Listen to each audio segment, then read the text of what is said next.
The Pinball Network is online. Launching. Triple Drain Pinball Podcast. All right, Travis, you ready? Yep. Tom, you ready? Oh, yeah. All right, here we go. We're three guys who like to talk pinball, so we came up with a clever name. We're Joel and Travis Tom who talk pinball, and we call ourselves Triple Drain, Triple Drain, Triple Drain. We're Triple Drain.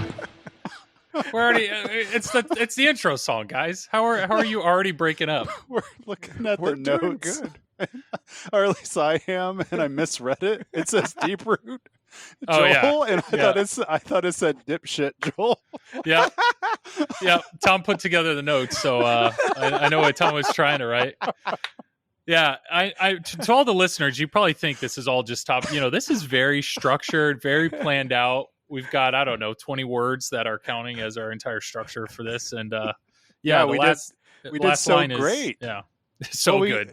Well, we did so great last time, Joel and Tom, that we literally forgot that Steve Ritchie moved from Stern to Dirty Jack. Yeah, what was it? An hour and a half, 2-hour podcast, and somehow we missed essentially the biggest news item. We didn't feel like it was newsworthy. But we talked about that before we even went live. And when we got done, we were like, wait, did we even talk about that? It was a long episode. Yeah. Oh, well. It was, but that's all right.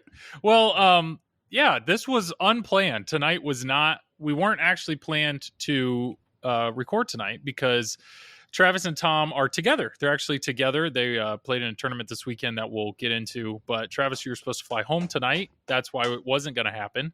So you're supposed to be on an airplane right now, and clearly you are not. You're sitting next to the one, the only Tom Graf. You guys are in the same room.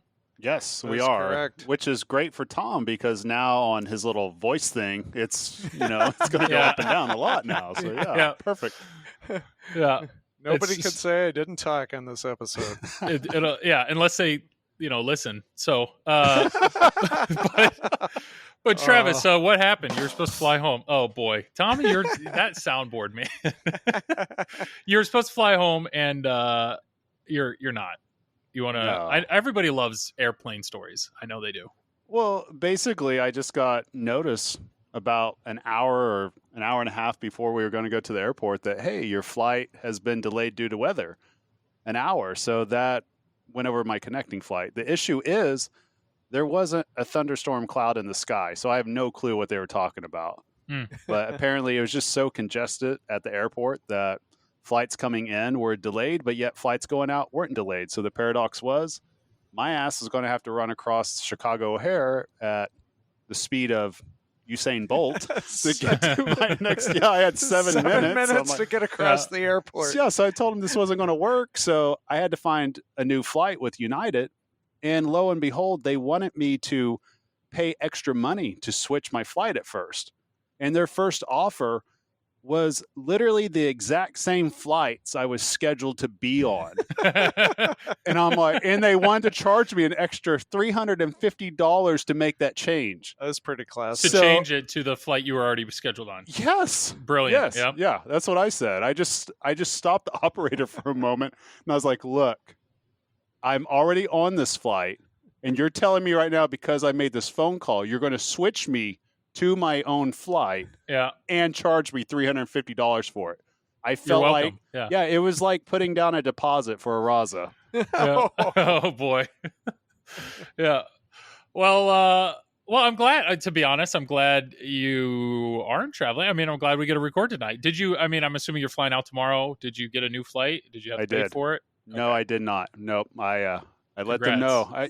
Thank you. I let them know right quick. It was not my fault. It's their fault. Yeah. And, I'm sure they've never had a passenger ever stand up to them before. Never. And it was something new. So they're like, okay, this guy means business. And Hotel Graf hadn't already, cleaned up your room and changed sheets and everything. We actually did. I put Travis's bed. I packed his bags. Yeah. I had him ready to go. I'm like, come on, Travis, let's go to the airport. Yeah. And then all of a sudden he's like, oh, can't leave. Yep. Can't miss you till you're gone, right? Like Yeah. shit. So yeah. So now I'm here surrounded by a bunch of pinball machines again. Yeah, and I saw you post you're trying to GC all of his games. Have you successfully done any yet? No. No. Okay. No. Well, Well, Technically, Game of technically Thrones. Game of Thrones. Yeah, we But put that up, was because we did a factory reset. yeah. It was only like Oh. 1.8 billion or Yeah, something like that on a yeah, something premium. like Yeah, that. Tom will beat that within a week. Oh But if Joel tried it, it'd probably be like a couple of months. yeah.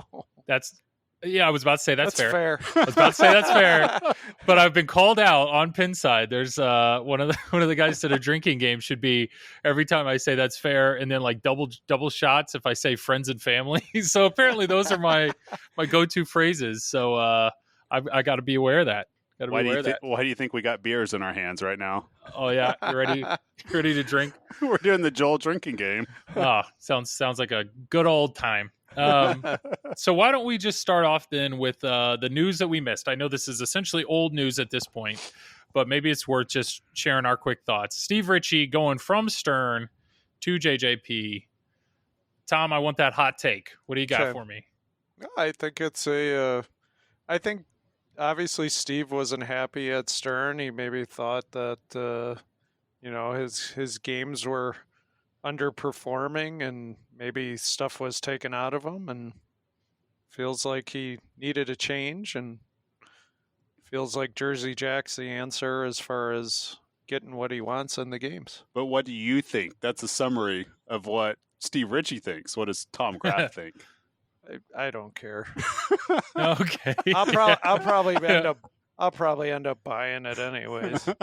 Well, realistically, win. I mean, right? If the rumors are true, Toy Story's next, and that is supposed to be any time, right? But the reality is they're so backed up with Guns N' Roses.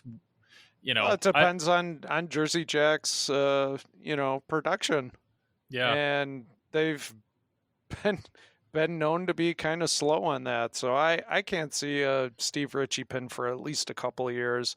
I'm sure obviously Pat Lawler's game would be next. I'm sure Eric has something, unless Steve has been working on anything. Well, he did say in a podcast, and I'm sorry, I'm not purposely not crediting the podcast I listened to. This has been covered by a lot of different people, Right. but he said he had two Whitewoods. He had two Whitewoods that he obviously designed on Stern's time. So Stern has those. Right. Now, whether or not they use them or anything comes out with those in the future, I don't know. But he had mentioned that. So I would assume he's starting over. I think he's starting over from scratch. I mean, he said like the handcuffs are off, I can do whatever I want. But he's also admitted a normal Stern game for him, I think, is 15 months. So even if JJP's like, give us a game as soon as possible, minimum year and a half, but that's that's not. I mean, we're looking at least 2 years out. Well, at least. And who knows, from the sounds of it, he probably doesn't have a team together. Yeah. So, if Jersey Jack needs to hire people or whatnot, that's something that's going to delay him getting a game out faster. Yeah. And it'll be interesting because he said he doesn't he likes aggressive games. And I don't know if Stern was pitching at him, kind of like kiddie type themes, kind of really, I don't know, wimpy themes. I forget exactly the word he used, but in one of the podcasts, he said he's already looked at a list of licenses from JJP, and I don't know, maybe he's looking through that. That's got to be a cool feeling. Like, what do you want? Look through here, and hopefully he sees something he likes and clean start.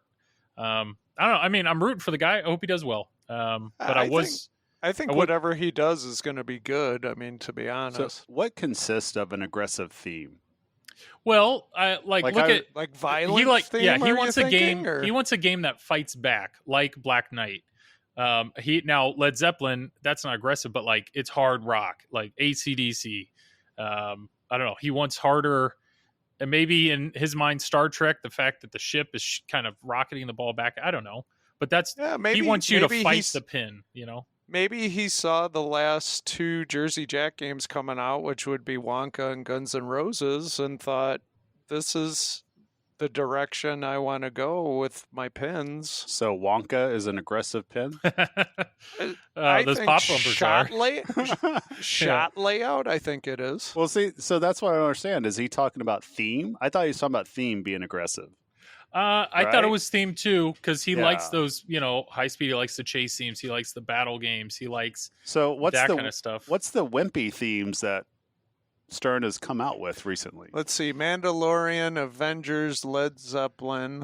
All right, none of that's wimpy because Mando Jurassic saved Park. Grogu. Yeah. The Well, Avengers saved Turtles, the maybe? universe. I mean, Turtles. Is Turtles considered wimpy? So Maybe a little bit. I mean, What? it's I don't more. know. It's I mean, it's geared the- towards kids. well, that cartoon is, but it originated with a dark Yeah, comic yeah. book that was hard. yeah, but the actual game is not like All right, that. so what's the wimpiest theme that Stern has My done? Little Pony. That Stern is done. I don't know. I all I can think of is in Steve's head, he's thinking, I only got a few more years of making pinball machines, and I want to go out big. And if in his mind, JJP is going to give him all the tools, and he can just do what he wants, or that's the thought. More power to him. I hope he goes there and designs an amazing pin. I mean, do. It just I agree. the bigger question here is what is JJP getting out of it, and then what is Stern losing? And I don't know that. Like, I know why Steve did it, but is Stern going to hurt from this, and then what is JJP gaining from this? I would say what Jersey Jack is getting out of this is they're getting a long-time Stern designer that's apparently going to be able to design the director's cut of whatever game he's designing. That's Okay. what it sounds like to me. If he's saying the handcuffs are off, Yeah. that indicates that nothing is going to be taken out of the game. At least he's not anticipating it, because surely during all the meetings leading up to it, that's probably things that they discussed back Sure. and forth, that he wants everything he wants in the game. He wants it to be in the game. That's the way I would interpret it. Yeah, he wants free reign, but does JJP? I don't know if they're like, hey, Eric is going to be designing games for a long time, so we already have him mentoring under Pat. So why not also mentor under Steve? Yeah, like, is this? And then I think obviously, like, Steve Ritchie games sell regardless of what they are because it's a Steve Ritchie game. So, I mean, I think it makes sense for JJP. I think they made a smart move here. Yeah, I mean, it's a good move for the short term. I mean, even though we're talking about 2 years from now, easy, Joel. Yeah, I Easy- just punched my mic. Yep. Easy. Easy. I know you got the Ninja Turtles in the background. Oh, yeah. But I totally lost my train of thought. He just freaking kung fu chopped his mind Yeah. out there, didn't he? But, Whoops. well, we were talking about what? Steve Ritchie? I think? Still Yeah, on we're topic still number on one. Steve Ritchie. Shit, Yeah, I lost my we train haven't of thought. we haven't got down to the bottom with deep shit Joel yet, so we'll get there. No, Well, we're talking. Yeah, Steve I- Ritchie was JJP. I said mentoring. Right. You said short term, good. Long term, So and then I short, punched a mic. yeah. So short term, obviously, to me, the next 2 years, that's short term because whatever he's going to start project wise, he's going to start it pretty quick, and it's going Mhm. to come to fruition in 2 years.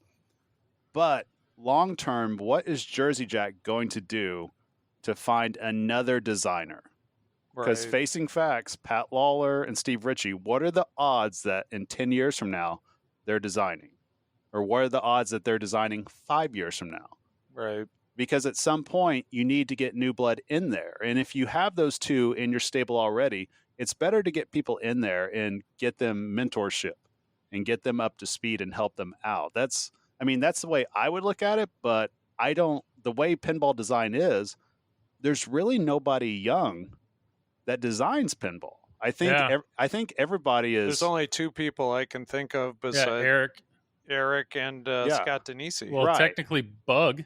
Well, that's true. yeah. That is true. So that leaves 3 under 40 years old. I don't know how old Scott is. Yeah, I would say at least, probably under 40, I would imagine. So that's 3. Yeah. The whole entire industry. So yeah. I hadn't thought about that. The smart move here is try to get somebody new in there to absorb Pat and Steve as much as they can. But there is another person that left Stern, and I think some people have mentioned that this is almost a bigger impact, right? Which is Lyman Sheets. Lyman. Lyman's been gone, so the Which question there I is, had no idea. I See, didn't. I'm having like a Mandela effect because I could have swore I You thought, heard something? yeah, I was like, I thought he had been long gone. And then all of a sudden there was a bunch of updates like, hey, he left. And I'm like, I thought he left back in December of last year. I just assumed he was working on Elvira and probably Yeah. some other upcoming game, probably a Kapow game, but Yeah, Oh. but if he's gone, I mean, so he really there's two main options. He's either in the industry or not, right? So I hope he's still doing pinball for the sake of pinball. I hope he's still doing pinball. But if he's in Chicago, technically it's where'd he go? Did he go to JJP? Did he go to American Pinball? I mean, I don't Chicago know. Gaming. Chicago, yep. That's the rumor. Yeah. That he's at Chicago Gaming. I don't know if that's true or not, but that's the Well, rumor on the street. We will see. I mean, everybody, if at the end of the day, Stern, everybody's like, they have the best pinball designer, Keith Elwin. They have the best pinball artist, which is Zombie Yeti. And they have the best coder in pinball, which a lot of people say is Lyman. And Lyman's gone. So I don't know. Is this a big hit to them or not so much? Well, I think obviously losing Lyman is not a good thing. Yeah. But at the same time, I think the people that Stern has with Tim Sexton, with Raymond Davidson, with Keith Elwin, I mean, they're getting pinball minds in there that are around the tournament scene that eat, sleep, drink pinball. Tanyo. Yeah, Tanyo, Tanyo. yeah. I mean, and these people, they know pinball. And so, Elwin's a prime example that shows that you don't have to be the coder to produce a great rule set. You could just come up with the rules, and as long as you have somebody to code in the rule set, that's really what matters at the end of the day. And I think, the reality is with Lyman Sheets, I think his last cornerstone game was Walking Dead, I think in 2014. Yeah, I think you're right. And so, he did Batman 66 and he did Elvira, and great codes and everything, but it wasn't like we were getting a Lyman Sheets game every year. True. That wasn't the reality of it. So Stern has so many different games in their stable that pretty much I think as long as they get pinball minds in there and everybody's bouncing ideas off each other, I think it'll be okay. I don't think it's the end of the world for them at all from a rule set standpoint. Stern definitely has the deepest bench. Mm-hmm. They have the most, I don't know, skill. They're the largest amount of skill, and it makes sense. They're also the largest producer. So, I don't know. Like Wait the and see. Yankees. Yeah. It's like the Yankees lost their 4-hole hitter, but yet they still have the leadoff, second, third, and and they're going to have a major free agent or something like that. You know what I mean? I think it'll be fine. For sure. No, it definitely wait and see situation. I mean, I don't know when. Technically, so Keith Elwin is supposed to be the next game, and then after that, John Borg, right? Allegedly. So there were rumors that allegedly it'll be John Borg. Allegedly, okay. So, but that if we're doing the rotation, so that's where, I mean, Borg's last game was with Dwight, but Dwight just went on Mando, so that's the question of who's going to code going to code Borg's game. Joel's following the cookie crumbs here. The 4 cookie crumbs that are on the ground. I'm pretty good at finding them. Yeah. No, it's so that I think we all know what's coming next, but the step after that's kind of a big question mark. So I don't know, but I'm excited. It'll be cool. I don't doubt that. There's something coming, and I got a feeling somebody will probably actually leak it at some point. There's something coming. I've got a pretty good idea what it is, but I'm not going to reveal it here. Because I haven't drank enough beer, Joel. Perfect. You haven't drank enough of Tom's beer. Yeah. Not yet. Yeah. Not enough spotted. He sleeps in my house, drinks my beer, eats my food. Yep. I'm using the process of elimination. That's what I'm doing. Because just like Joel was doing, when you look at who's been matched up with who, right? Mm-hmm. So right now, if Steve Ritchie's gone, so that means who's Tim Sexton and Raymond Davidson? Who are they going to code with? Oh, next? Yeah.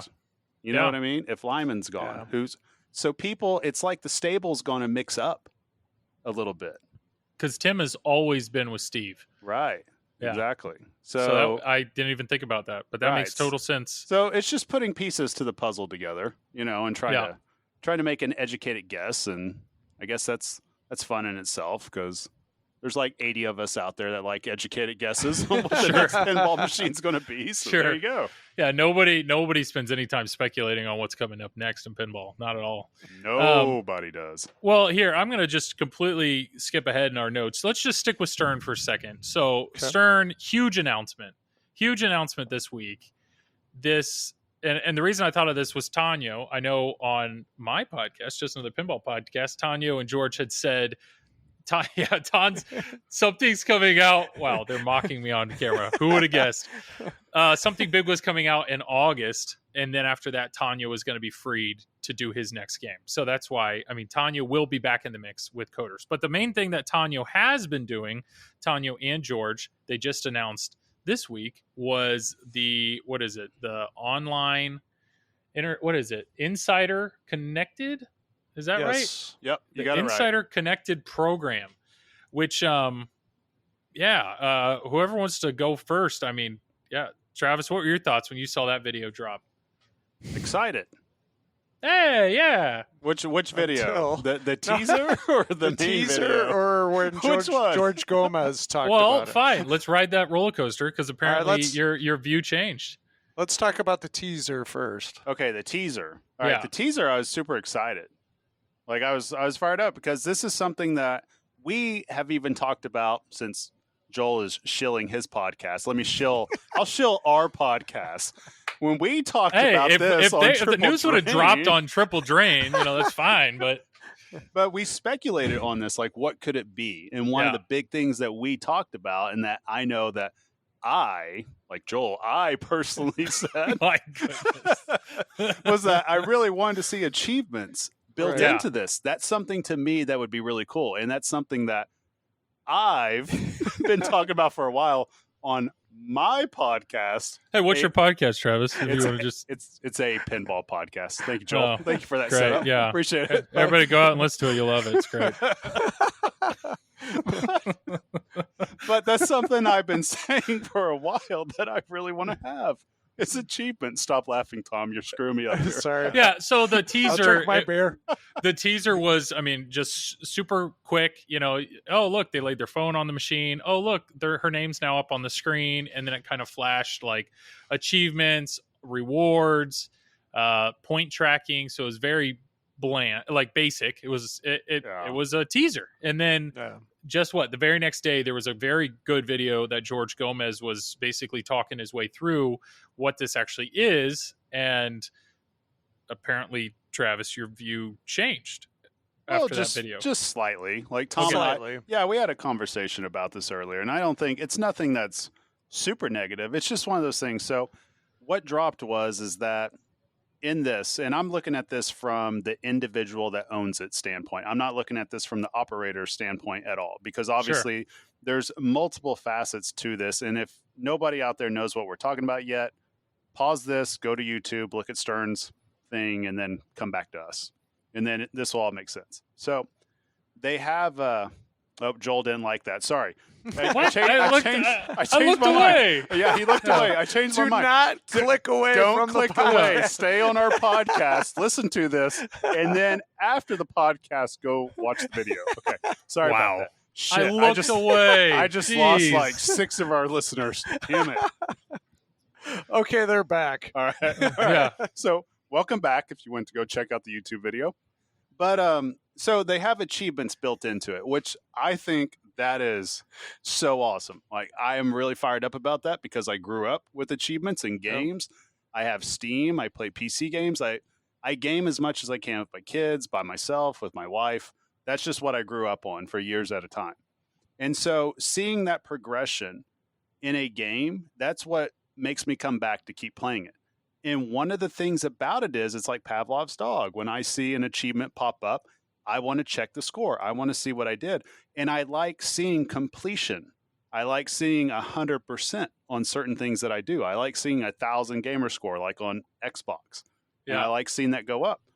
And so one of the things that's making me kind of take a step back from this is the fact that if you are a home operator, or you're not a home operator, but you own it for your house and you're an individual, you can't be verified with your score. So now all of a sudden you're only getting half the XP, right? So again, this is total first world problems. I get it. I get it. Total first world problems. But for me, my hang up is it's like, okay, I'm paying for this, yet I can't even maximize the one thing that I'm drawn to the most about it.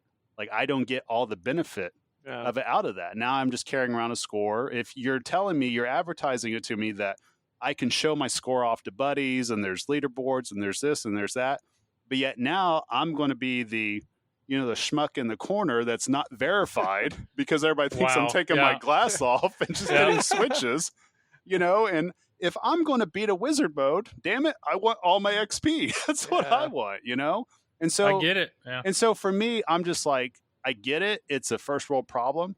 And that if you're on location, you get the full XP is what it is. And you get verified. So that's what happens, right? Yeah. What I personally would have liked to have seen was just go ahead and let people get the full XP. It's okay if they're not verified. That's whatever. But if you're on location, go ahead and say it's verified. And add on a couple of more achievements to encourage being on location. Because now, location only achievements. Right. I think that would have been the perfect thing. If you're going to say verified and location only achievements, I think that would have worked out a lot better than just saying, oh, you only get half of the XP for doing it at home. I think that would have been a much better way to go. That's a good point. Yeah. I think it's just funny though, because it's XP, but it's like, the XP is not worth anything, right? I mean, it's just, the XP is just the concept, right? I know they did talk about like locations could set up where, hey, if you do this many games or if you get this many achievements on location, you could win a free drink or you could win a free gift card. Or Stern has talked about, if you do X, Y, and Z, maybe you'll win a free shirt or you'll win this. So it's like, if there's something tangible that's coming back to you, I get what you're saying, but I don't. It's just, this is clear to me. I don't have the same mentality, Travis, as you do. I've never been a completionist in that regards. So in my mind, I already feel like if I've achieved a wizard mode in my basement, that's good enough for me to feel good about myself. But I get it. I'm not. That's just the way that I know I did it, and that's enough for me. But you're saying, no, I did it. Give me all of it. Give me all. All that I deserve. I think this product is just geared to getting people to go to a location. That's absolutely by far what's going on here. Yeah, and I think the best way to go about this is obviously the XP has something to do with something, because otherwise they wouldn't give you full XP for being on there's location. A ranking per game. Yeah, there's got to be something with it. Otherwise, it would have made more sense to give somebody a badge or whatever, and then you just have an outline on it to say, "Hey, this was on location," compared to being at your house. Yeah, interesting. I mean, so a different. Well, it really comes down to what's the point of the XP, unless that's just another thing of bragging rights. Like, I don't really. I get kind of why it's there, but to me, it's more of I want to see somebody's game. And I know, like Travis, you're going to get the next new game, and I bet you will have every single one of those achievements within like a week, probably, if that. Well, while other people, it may like be Joel. Years. Yeah, me.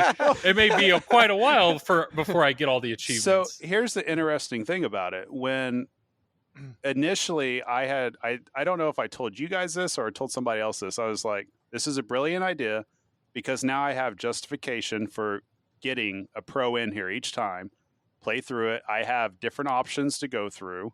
And it's perfect for that, to where it makes you attack the game in different ways besides just playing a tournament strategy or a blow up strategy or a wizard mode strategy. It makes you explore different parts of the game. And I was excited about that part.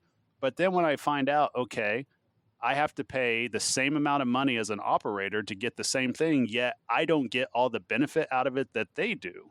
Yeah.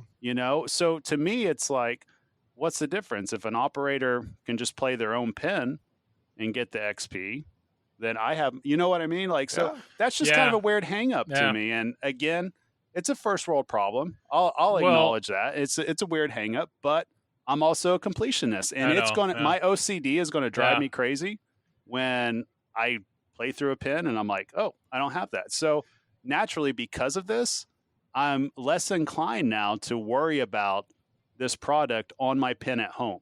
I'm way less inclined to worry about it. Well, now it's more.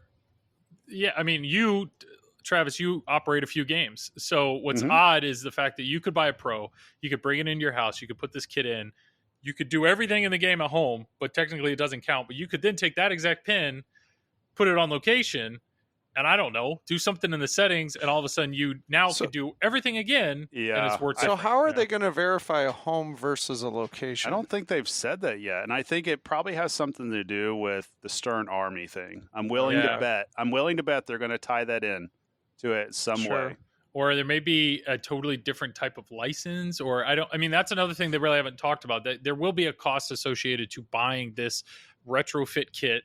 Or, you know, they've talked about the new games are going to be, they're going to cost more. There will be an increase in price. So you're going to pay for the kit one way or the other. But they haven't said anything about whether or not there will be a cost associated to having your game connected to the internet.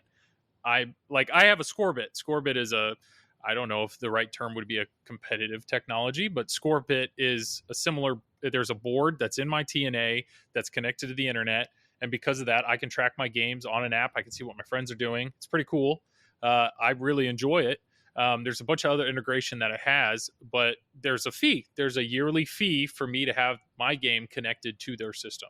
And I'm curious if Stern is going to implement something similar for their games. Maybe there isn't a fee for operators. Like, that's the advantage for an operator. And there is a fee for the homeowner. Maybe it's vice versa. I don't know. We'll have to... For half the experience points, you get charged more. It's like, well, there's no telling how this is going to be. But at the end of the day, it's still, again, that's like such a minor first world complaint. It's still a really cool technology, and I'm glad that 100%. Something like this is available, because I think it's really cool. We were speculating offline, what do we think this is going to cost? Because they were saying that it was going to be reasonable.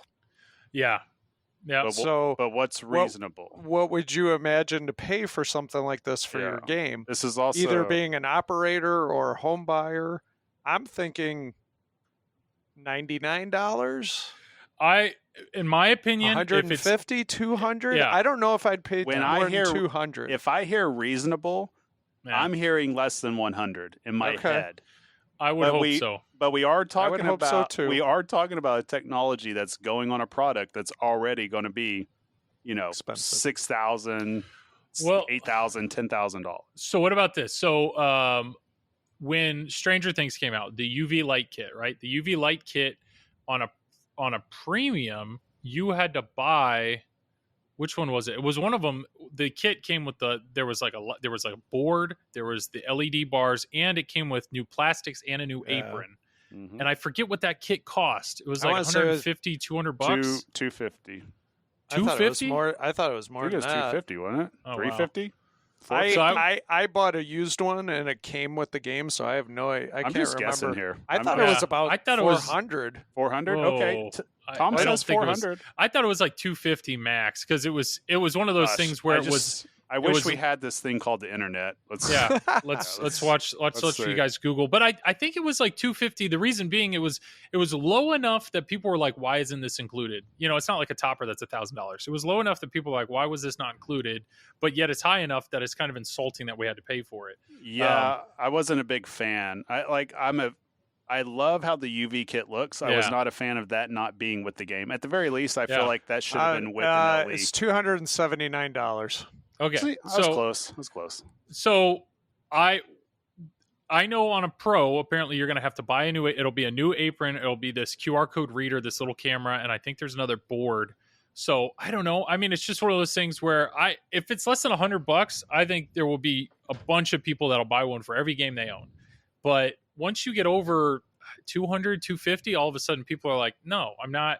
I have 4 games. I'm not dropping $1,000 just to connect them all to the internet. I agree. I'm just glad that George Gomez got to use his QR codes now. Yeah, that's just what. So I was talking about that. Transformers was slated to have QR codes in the game, where the games would have basically you'd have some kind of power up feature, and that never came to fruition. But Sure. Damn it! I could have used that for Tom Talks. Tell us the Oh yeah, history tell of us all about. Transformers. Yeah. it's okay. You'll come Well, up with The something. missed We'll get there. opportunity. Yeah, we'll get there. But what at the end of the day, the more I've thought about this, what I'm excited about is I think one of the examples they said was one of the achievements on Deadpool was like, can you beat Sabretooth in less than a minute? And in my mind, when I stream, I'm stepping up to a game, and most of the time when you step up to a game now, it's like, what do I want to do? Do I want to beat the high score, or do I want to go for wizard mode? Like, you're kind of picking two paths. It's one or the other. Now it's going to be a lot more, let's focus in on something. And I just love that. The idea that I'm going to be able to step up to a game, and if there's 20 achievements, that means I have 20 different ways that I can step up to a game and focus in. And I hope when they have something like that, how fast can you beat Sabretooth? It would be amazing if it actually recorded not only, hey, Travis did beat Sabretooth in less than a minute, but it would be amazing if it was Travis beat Sabretooth in 45 seconds. Because now I can see that and be like, suck it, Travis, I beat it in 44 seconds. So even though we're both, verified, that could be really, really cool, depending on how they do it. We would both be unverified because we're doing that at home. Well, we all But know, you Travis, have to go to your locations. It's true. And one other comment with the locations, though, you two are both somewhat spoiled. And what I mean by that is, Tom, you got District 82. You got like every pin ever made. And Travis goes to everything. Yeah. But there are plenty. That's the only thing to defend. There are plenty of people that love this hobby that don't have a location within, an hour and a half, 2 hours, 3 hours of their house. So I'm glad that it's not an location only situation. But at the same time, I get it. I bet there's plenty more people that have your mentality, Travis, of feeling gypped out of experience points. It's a minor thing I have about it. It's a first roll problem, for sure. It's like if I see a theme that I really like or a design that I really like, I'm still going to be intrigued by it. And by very nature, because playing tournaments and all that, you kind of need to know the next pin. So I'm going to run into these pins either way, and I'm going to put in my little QR code either way, and I'm going to get my XP either way, Joel. Coming for it. That's fair. We know you're going to. Joel, it's very fair. Yes. Yeah. And you're going to operate your own game. You're going to take. Drink up. You said that's fair. That's cute, guys. That's really neat how you did that right there. Yeah, hey, that's fair. No, it doesn't work if you say it yourself. Wow. Okay. Neat. Well, talking trash. Here's your talking trash. Let's bring up. So we have this guy that just keeps kind of coming up in our conversation, and it's never positive. People may know his name. His name's David Dennis. And if you didn't know, David Dennis is also part of TPN, and for some odd reason, David has been put in charge of social media for TPN. Why? Nobody voted on that. I don't know how. I don't know. I don't know why he's in charge. But he posted under TPN, he posted the link to Final Round Pinball's latest episode. And he titled this episode, or to bring light to this episode, he said, "A trio even better than Triple Drain Pinball Podcast." Listen now. So what the heck? Come on. Like, if it was on his personal page, that's one thing, but to go under TPN, and I don't know. I think it just really shows his character. Well, that's all I really got to say. I was insulted. Who's the trio? Well, okay, yeah, it's a special guest. It's Marty, which is it's Jeff, Marty, and Ryan. Ryan was the guest. That's the head-to-head pinball and pinball profile. Yeah, that's the tournament pinball podcast that doesn't talk about tournaments. Yeah. Do they play in tournaments anymore? I don't know. I feel like Joel has talked about tournaments more than Teolis and Marty combined lately. It's starting to feel like it. It's we're gonna get to tournament talk here, and boy, oh boy, tournament talk is the only time that I feel like the legit third wheel of this relationship, and that's fine. I'm learning a lot. But yeah, I just David, here's your moment of, I don't know, you're a piece of crap. Thank you for what you posted, and. Yeah, they are entertaining, to be fair. Like, Ryan's very entertaining, and Marty's very entertaining, and Jeff is Canadian. So yeah, But Jeff's a nice Canadian. David Dennis is is. not a nice Canadian. I He's know. not nice. He's not a nice guy. Is he from They Quebec? must, I Where's think they must David live from? in different. Yeah, it's like a different part of areas. Canada. Jeff's from Yeah. the nice part. Like, yeah. David's just the worst part Well- of it. I feel like David and I get along. At least I thought. And then he stabs me in the back with his Facebook post. Yeah, it's just out of association. It's me. I'm dragging you down, Travis, and I apologize for that. So, yeah. He really is the worst, isn't he? He I is. feel I'm in an abusive relationship with that guy. Yeah, he picks on Joel quite a bit. Yeah. Dave's Doesn't kind of he- like he the does- kid who holds a kid down at the playground. Yeah. And he calls over Travis like, "Yeah, throw some dirt Well, in his face." Doesn't David? He does financial advice, right? Yeah. Yes. Yeah. I should Could totally he be involved with Deeproot, you think? maybe. I feel like I should just schedule some time with him and fucking No, he only does show. Canadian people. He That's doesn't what know. I should do. He doesn't know how to convert American dollars and loonies and all that crap. So What's a loony? I don't. Isn't that their thing? Their dollar? Who's It's a- thing? Canada. Canada? Canada. Canada? Blame Canada? Canada. You know what? A great thing that came out of Canada is geese. Oh, that's oh god. A All right. A Canada goose. Yeah, I've given. He's had enough. He's had enough of our attention on this podcast. So next, David's terrible. I hope all your Canadian geese fly away he's from you, proven it. David. He proves it himself every time. Every time. Anyways, That's fair. so tournament talk. I feel job. like, to be Good honest, job. this. Good job. God, you guys are adorable. I feel like this. I need to reach out to our jingle dude because I think tournament talk needs to be have its own jingle. I mean, it's a reoccurring thing every week. It's what it seems like, and Just this play is- just play the final round freaking theme before us. It's player would be- versus that would- player. yeah, or player versus machine. Yeah, welcome to the final round. Yeah, that's awesome. Just That's say really good. triple drain. Yeah. Instead. There you go. Yeah, Problem solved. There you go, guys. yeah, just have Joel's voice over it. Triple drain. Yeah, just I'll work on that. All right. Well, the two of you guys are in the same room right now because Yes. of there was it was multiple tournaments this weekend. I mean, I'm just going to sit back and let you guys share this. So, because I see in my notes here, you guys obviously played. I think I saw some trophies earlier, and we have like streaming tech issues. So strap in, everybody. We got a lot coming. Should this be the Tom Talk segment? Because we might actually set a record. Yeah. Oh, just it let them probably- talk a lot. Here, let's Yeah. do this. Okay, Yeah, let's let's actually just talk about the tournament, and then Tom, we'll have the Tom Talk segment be the frustrations of streaming Oh, that you ran God. into. That way, you can get all riled up. Does Okay. that sound good? That's That awesome. sounds great. There you go. Okay. Perfect. All right. So let's talk about the actual tournament. You both participated. Tom, I'm assuming you played better than Travis.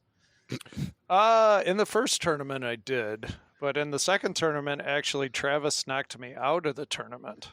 Wow. Beast And mode. you're putting a roof over his head. I know. I Dude, know. The he first tournament, I did tell him that if he beat me, because we were playing together, that he was sleeping outside. Nice. So he did not. I got to sleep inside. I can't. Was this- Yes. Was this classic moderns? What were these tournaments? So the first tournament was a match play tournament. So the odd rounds were moderns, and then the even rounds were classics, and that just makes the tournament just go by Sure. a lot faster. And do you consider TNA a modern or a classic? I consider it a modern. Yeah, I mean, Travis last week said TNA was a classic. Yeah, I just put in the classic round just because it goes fast. That's you Okay. know, All right. that's why. And then just put Iron Maiden in there because that's a classic too. I guess apparently. maybe Wow. Iron Man. Yeah, it's maybe So- maybe Raza as well. You know, That- the two that comes out. Wow. So that match play tournament, that was Friday night or this was Saturday? Saturday. Saturday. So Okay. Saturday morning, and then right after that was the knockout. So where'd you end up placement wise? So Tom, you played better the first one. Where'd you end up? I took second place, and Nice. the winner was David DeLuga, who's he's a stud here in Wisconsin. He's won Good for him. Yeah. 3 The state DeLuga championships. Yes. And My where, wife- Travis? Where were you? My wife says I say well incorrectly. It's Whale. Well, right? Are you saying well, like WEL, or are you talking about an animal? No, an animal. WHALL. Whale. Whale. This is a thing every week. I think between Indiana, Oklahoma, and where are you at? Wisconsin. Apparently, the three of us can't say one word the same way. It sounds like well to me. Whale. Whale. You're saying well. Whale. Saying well. God. All right. H. The H Wow. is silent. Just it feels like. say He big says fish. tier for tour. Tur modes. Tur. Yeah, that's. I've learned how to say that correctly. Okay, good. I'm proud of you. Tour. So Travis? Where did you end up that tournament? Tom was second. I think 8th. I was in a tiebreaker. I'm pretty How sure. many Was people that the first participated? 8. 57. Oh, okay. What? Yeah. I just got that. Dick. Yeah. I'm not Drew from the poor man's. Okay. I'll So, finish. anybody else were there? Love you, Like, Drew. was Ray Day there, or Keith, or anybody cool? Anybody cool? Well, great. Now, Joel, if we don't name somebody off, Not to put you in a weird spot. Yeah. Ryan Spindler's really cool. Chris Yeah. Matt, Eric Strange. I mean, let's just go down the full list and just Oh, name boy, yeah, off that's- everybody in the tournament. Yeah. That's where everybody taps their phone and skips ahead 15 seconds. Tim yeah. Sexton is very cool. Yeah. Tim was there. So, I mean, He's got some long hair now, doesn't he? No, he does not. Oh, He cut He it cut off. it off? Oh, okay. Yeah, I remember. I actually didn't recognize him for the first part of the day since he cut off his hair, and plus he was exercising caution. He had a mask, and then I realized, wait, that's Tim, and I need to say hello and not be an Gotcha. a-hole. All right. But yeah, so I took 8th, and I actually, to be honest with you, I earned that 8th place. Like, I played terrible at the very beginning, just straight up garbage. I was getting made fun of during our lunch break by Tom and his son. I made fun of him on the stream too. Yeah, I was playing so bad. I mean, Joel, I was playing so bad that I'm convinced that you might have even beat me. I knew it was coming. I knew I was going to get compared in there somehow. It was so bad. I mean, I scored 4 million on Simpsons. I scored. Oh boy. Yeah, I really crushed that. I had 8 million on Austin Powers. Really full on banger right there. Did awesome there. Scored 90,000 on Meteor. That's really awesome. Usually you can get 150 by hitting the start button. So that was inspiring. Sorry. But no, so, luckily when we went to lunch break, everybody was getting Taco Bell. And I was like, you know what? I'm here to compete. I'm not here to get a gut bomb. I'm not going to ruin myself the rest of the day. So I walked in that gas station like a freaking champ, and I got me a protein cookie and a water and some electrolytes, and I sat there and I ate it inside Taco Bell. Meanwhile, Neil and I were like, "Where's Travis?" Because you didn't say anything. You just Oh, that's walked true. to I just walked to the gas station. Sorry, I forgot to I'm ask like- permission or inform. Like, where the hell did he disappear to? Well, the Taco Bell, and as Joel would say, this is fair because the Taco Bell was connected. Oh, sorry. Yeah, okay. That's right. Tom was in the middle of drinking water and almost spit it out so he could get this beer in his face faster. Yeah. The Taco Bell was connected to the gas station, and I had a decision to make, and I realized all morning long I've been making terrible decisions during my gameplay, and right then and there, Joel, that's when I could rise up and be a champion that day. Yeah. And then I went from like 31st place to 8th place. There you go. So, yeah, that there you go. protein cookie, huh? Yes. He There was you go. taking the low score strat. Yes, very Yeah. much so. It was Yeah. a comedy of errors, to say the least. That low score strat is typically my go-to. It works. Yeah. So that was the morning tournament, and then so things switched. There was an evening tournament then? Yeah, so then we had a knockout tournament, which was a 4-strike tournament, and you play mainly in groups of 4, but there's a few groups of 3. But basically, And only fourth gets the strike, or third and fourth gets a strike? so if you're in a 4-player group, the bottom 2, so 3rd place, 4th place gets a strike, and then if you're in a 3-player group, only the lowest score gets a strike. Gotcha. Okay. So. Neat. And you played how many strikes do you get? Well, I had 4, and my last game was versus Travis and Nick Warner. Yes. I think. Yes. His name was Nick. I know that. Is it Wagner or Warner? Well, depends on how you say it. No. Yeah. So they both knocked me out on stars. Oh. So I literally had 2 balls. I went up the right side of the spinner halfway, and then it came right back down the middle. It did you dirty. Joel, do you know what stars is? Yeah, so George, Don't Panic Flip, actually, he doesn't ever stream old games, and he just bought a really nice Stars. He had it shipped to him from New Jersey, so he streamed that this week. Yeah, so you're like check you're like out an his stream. expert on the game now. No, I don't. No, not at all. Don't Panic Flip does an amazing job streaming. Yes, if you've fantastic never streamer. checked him out, do it. Yep, absolutely. So Travis, you knocked out Tom, and Tom still let you spend the night, which is really nice. Yes. But how far did you make it, Travis? I promptly went out after that. I think I won 1 game, and then, or no, I survived for 2 more games. I played Whitewater, won that with like 312 or 310 million, somewhere right around there. But played a horrible 5X in multi-ball. It was like I suddenly turned into Ray Charles playing my ball 3. I don't know what happened there, but Oh boy. Such is life. Still got the W. But then Nice. we played Mystic, and I think I pulled it out on there and gave the top guy an Ryan. extra strike, Ryan. Yeah. And so we all went to Lost World, and then at that point we all had 3 strikes.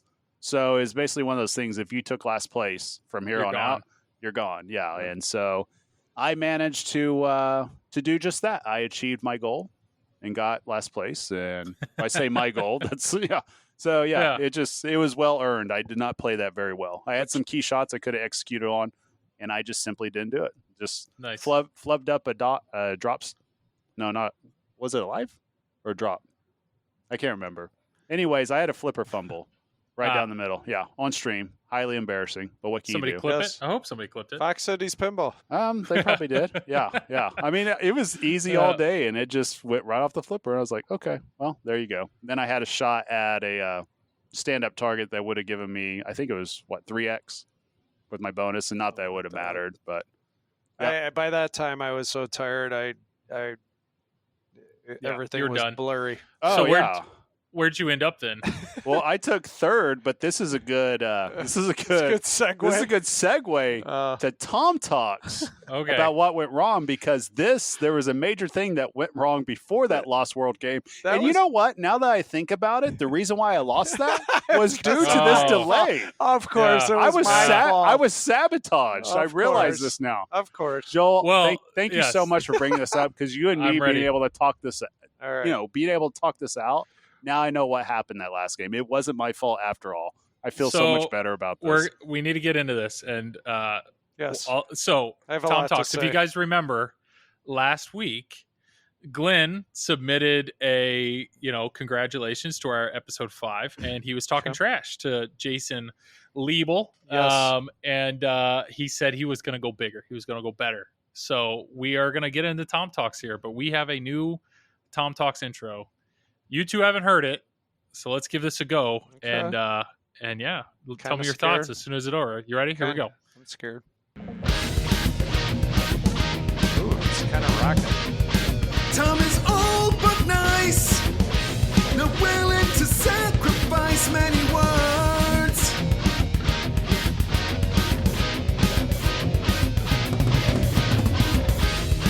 His tapes are gold and concise, but some say his delivery is a bore. We've seen it before, it happens every time. Joel and Travis relent to let Tom speak his mind. He takes a deep breath, we hope he doesn't balk. The song's almost over, time for Tom to talk.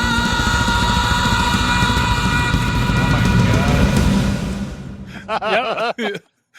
Glenn, Well, well it was- done, it was- my man. I mean, Well- props on the foreigner cover there. Yeah. So Can you play the normal intro? You want the normal one? Here we go. You want to compare both of them?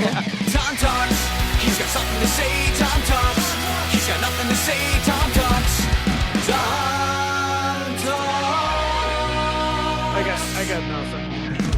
Well, I love it. I love that we have two people that are producing such amazing intros. Glenn, I got to give it to you. I mean, I think that's an incredible Like, what incredible are we, cover. Joel? Freaking Tom has 2 separate intros for himself. Yeah. on our Oh, yeah, podcast. yeah. And there's only going to be more because I guarantee Jason's going to respond here. You But just what I don't will talk during the episode. Yeah, You'll Eventually, have we'll a just few get the 60 songs. minutes of just Tom Yeah. Talks intros. everybody says this is Tom's podcast, which is fine. It's Yeah. true. But Yeah. all right, Tom. So Yes. do you need more intros? This is your moment. No, I'm good. So, good. What are we talking about? This is you. What are you talking about? Okay. You run Fox City Spinball. Yes. You take it upon yourself to stream all these events. Oh yes. And as anybody that streams knows, it's a lot of work. And it sounds like a few things went wrong. So feel free to share how that went. Well, it was a very hot day at District 82 Pinball. Travis is about to bust out laughing. It was about 90 degrees, humid, and Eric Thorne, the owner of District 82 Pinball, was running an industrial-sized dehumidifier, and it happened to be hooked up to the same circuit as the internet. Well, 2 or 3 times during the stream, the internet went down. And I was just like, what the hell is going on? We keep losing the internet. We've had that problem before. And anyways, the break. Shut up, Travis. So the breaker was tripping, knocking the internet off. So have to reload the stream and all that. And then, during the second tournament, twice,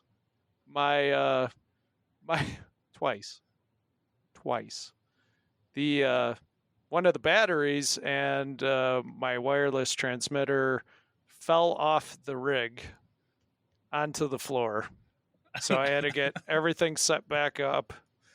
And that's what did Travis in. It wasn't his poor play. It was actually me delaying him, the inevitable. But yeah, so there you have it. So this is when you apologize? That's what I'm Yes. waiting for? Yes. Sorry, Travis. Sorry for ruining your tournament. So it fell. You're saying the battery fell? Did it fall? Like did it hit the glass? Did it just fall off beside it? What? No, I was literally. So I'm taking the rig across the concourse of the District 82, and it just goes flying. I was right behind him. Here we go. I was right behind him because, of course, I was going to our final game. No, you're there to support him. Clearly, you know? Yeah, clearly. Yeah. So when I was walking behind him, all of a sudden there's just this big crash, and you just hear Tom go, "Son of a bitch!" And he's just holding the rig, looking down, and there's like all this stuff on the ground. And everybody's just looking at him like, "Oh no!" It's like $1,000 of equipment just went tumbling. I think the first time it was like right in front of Elwyn too. Yeah. God. Oh, so Oh, Keith God. was there. Yeah, for a little while. He made like he left like in the middle of the tournament. Yeah. I don't know. I don't know if he had some emergency or he had to go, but he just basically told someone he was out of there. He said it's too hot in here. He And could if- have. And the Could've equipment's been. falling off the rigs. It was hot in there. It was Yeah. hot, but yeah. But yeah, All right. so Tom saved the day. He Mm. got his rig back together. Oh, Yes. and I ran out of battery power. Oh yeah, then he put it back together and then discovered he's out of battery power. And I inspired him though because I was like, Carl D'Angelo would not let this happen. Get That's it together, true. Tom. That's true. Yeah, You know, That so is that's true. yeah. it's tough love, but Carl- Tom needed it, and Yeah. it got him through it. And then Who would imagine after 15 hours of streaming the batteries would run out? I know Hmm. it's a shocker. I'm floored That's why. by that. That's why Carl buys 16-hour batteries. But you know, you do you. It's true. Yeah. I should have thought ahead. Well, do you want to wrap us up there, Tom? This is your segment, man. Yeah, well, if you want to check it out, go to Fox City's Pinball. It's not a plug, Tom. Wrap up your wrap up your segment, Tom. Come on. I don't have anything more to say. Oh, thanks. Tom Talk, He had something to say, taunt, taunt. He had nothing to say, taunt, taunt. Taunt, taunt. I got nothing. I'm glad I can make everybody laugh. You're really letting this get to your head. You're starting to plug your own stuff during your segment and everything. Yeah, jeez. Tom is talking way too damn much now. I know. It's because Man. Travis is Well, here. thank you, Tom. Feel Thank more you for comfortable. that. Oh, yeah. You really loosened him up there, Travis. Yeah. Giggity.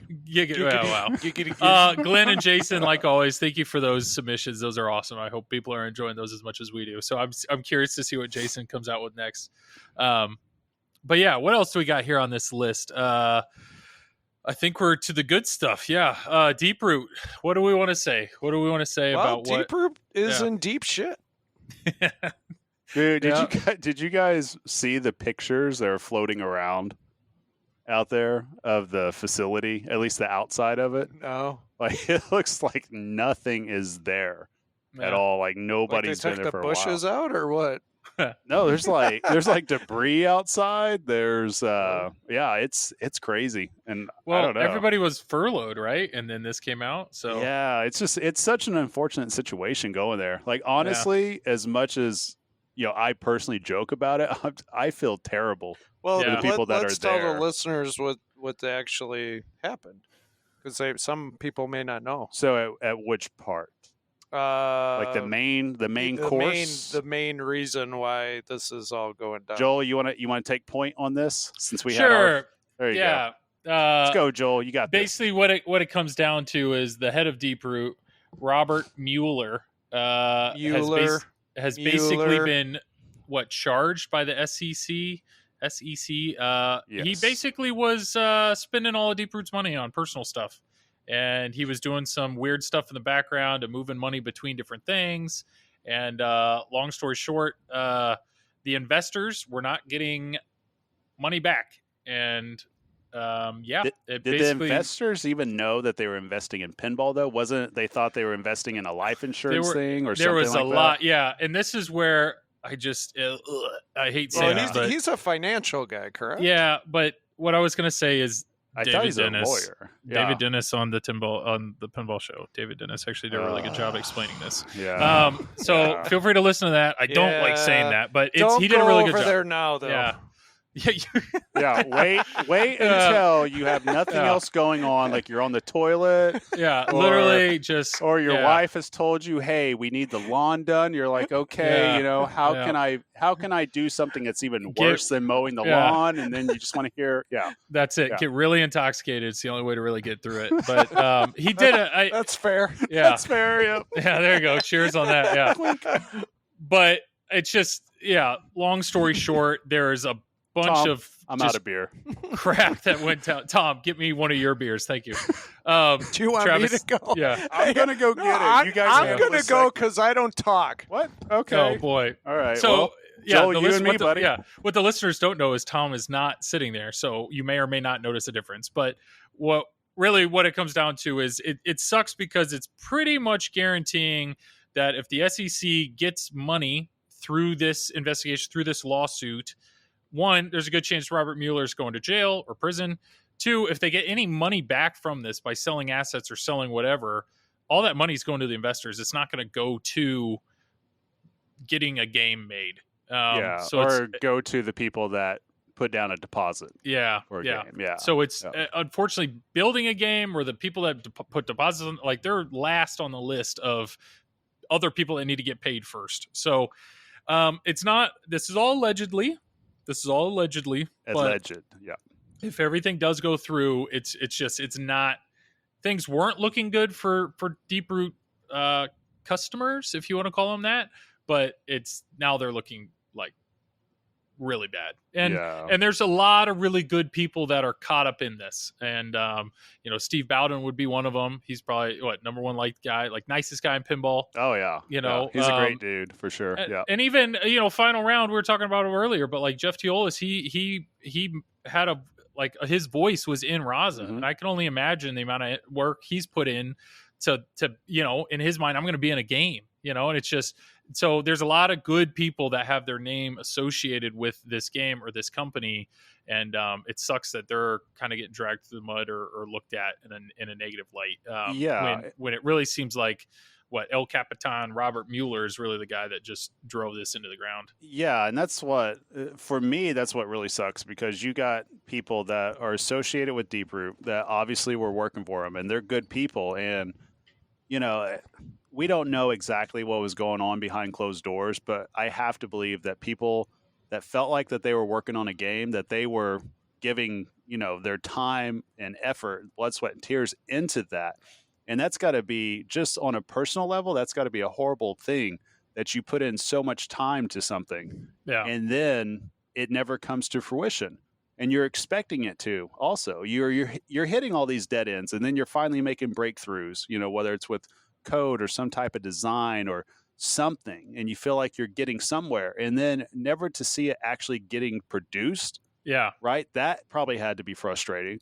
And then to hear, not only is it not going to get produced, but here's why, what was going on behind your backs without you realizing it. I mean, that's got to be a kick in the gut. I mean, as much as people want to point fingers at people inside of there, their bottom line is, I have to believe that a lot of those people weren't in Robert's personal life, in his personal finances, and joining him on a vacation to Hawaii, or having any say in what he does with his money with his ex-wife or his current wife or anything. Yeah. So for me, I think that's just terrible. I can't imagine doing something like that, because we all do certain projects in our personal time. And then imagine going 2 or 3 years and you find out, okay, it's a total dead end. Everything I've done up until this point, I've gained the experience, but I'm not getting everything out of it. I'm not going to see this project to completion. And that's got to be killer. That sucks. Yeah. That's what no bit of this news makes me happy. We joke about certain parts of it, but it's just, the reality is it's bad for pinball. I mean, there are pinball fans that put forth money to try to get a game that they're now out of money. So there's probably a lot of people that are bitter or sour from that. There are people that thought, this is my chance. I'm in, I'm finally working for a pinball company. I'm coding for them, or I'm doing rules, or I'm doing this, I'm doing that. All of a sudden, all that work for nothing. It's a shame. Now, with that said, it's not like we didn't see it coming. I mean, there's been red flags for a long time. But we even mentioned it, a few weeks ago, that this is not good. And I don't know. It's just bad overall. And I feel bad that it's, it's part of the hobby, or it's something that happened. Hopefully the lesson that comes out of this is that, you can't put hardly any blame or any blame at all on the people that work there, because if you have a startup pinball company, they need people to come in and help. So I don't blame anybody for jumping on that. I don't blame anybody for staying on, because if you're still getting paid and you're employed, it's awfully hard. It's easy on the outside looking in and saying, well, why did you stick with that so long? Well, I'm getting paid. I have my own life. I got to pay bills too. I mean, that's part of it. But at the same time, it's like, I hope that the people that put down money on this game, I hope that the industry overall finally learns the lesson of not putting down money or pre-order deposit unless this certain company is verified, just like, a location Stern pinball thing. You know what I mean? You get double XP, Yeah, as long if that manufacturer don't buy a game gets until double it's in the box. Yeah. And you can pick it up from a distributor. Yeah, I mean, or the company that it's too much of a chance. We got to quit being Kickstarters for pinball companies, because it hardly ever works. I think, is there one company, I guess maybe Jersey Jack? I don't remember. Did they take pre-orders before they produced a WAS? So one company. What about Haggis? Did Haggis take pre-orders for Celts? I don't know. So maybe 2. I don't know. Yeah. I know some people from Haggis listen. So maybe 2. Maybe it is Haggis and Jersey Jack. But again, even if we say those 2, so we're talking about 2. I know. Out of, you know what I mean? There's a lot of other ones that have failed. Yeah. It's just 2. And that's the thing. It's like, pinball is hard, and it's even more difficult when you don't have capital, but it's even more difficult when all of a sudden you're using other people's money that expect something immediately or expect something within a reasonable time. And I mean, it's just, I don't know. Well, and look at the ones that failed. Zidware, Skit B, Deeproot now. Deeproot now. What's Dutch? Highway Pinball? Was Yep. it? No, it's not Dutch Pinball. Highway Pinball. Did Dutch Pinball? It's Highway Pinball. Well, Well, Dutch was Dutch was a weird, yeah. Dutch yeah. did fail, but it's resurrected kind of back to Kinda. yeah. Yeah, It's kinda working, It's yeah. kind of like the ex-girlfriend that comes around and you're like, I don't know if I should lick your direction or not. Wow. Yeah, it's a good yeah. analogy, Joel. It works. Yeah. It definitely works. Perfect. Every man listening to this podcast can feel me right now. So I get it. It's a tough gamble, but it is hard. I mean, the truth is there are people in this hobby that a $600 deposit is no big deal. It's like, whatever, that sucks. But I do know there are people that got whatever the highest version and they were paid in full. Paid in full.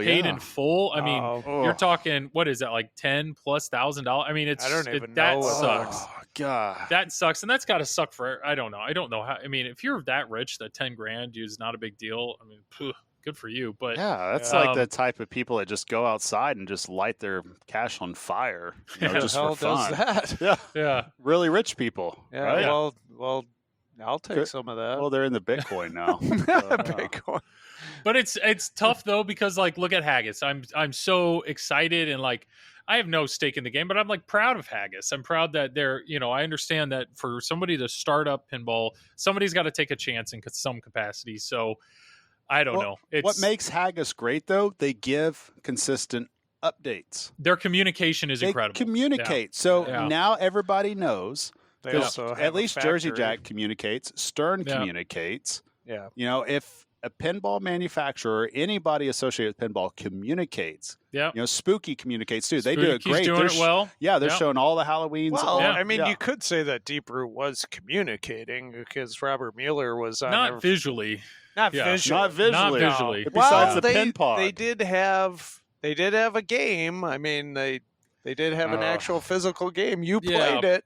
Okay, yeah. Yeah. Yeah. But they went months But- and months and months without any visual. They're saying, hey, That we're was building one game. games. Yeah. They're saying I we're mean- building games, and they didn't show one thing being manufactured, even a harness, or a part. There was nothing. Yep. Nothing. I Yeah. 100% agree with that. Yeah. I mean, if you can't see games being made, it's not a good sign. No, that's Yeah. important. I mean, the least thing any manufacturer can do is show a picture of something being manufactured to Yeah, prove good point. that Yeah. something's working. Yeah.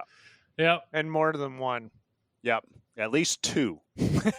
That'll convince me. If I see Two pins- pictures. if I see no, Dude, that's no, a just lot. 2 pins on the line, then I'll Oh, be that's it? convinced. Yeah. Maybe, Then maybe it'll be one in a mirror. Maybe It'll be one pin in a big mirror, and see if you Maybe notice. a row of Yeah. 12.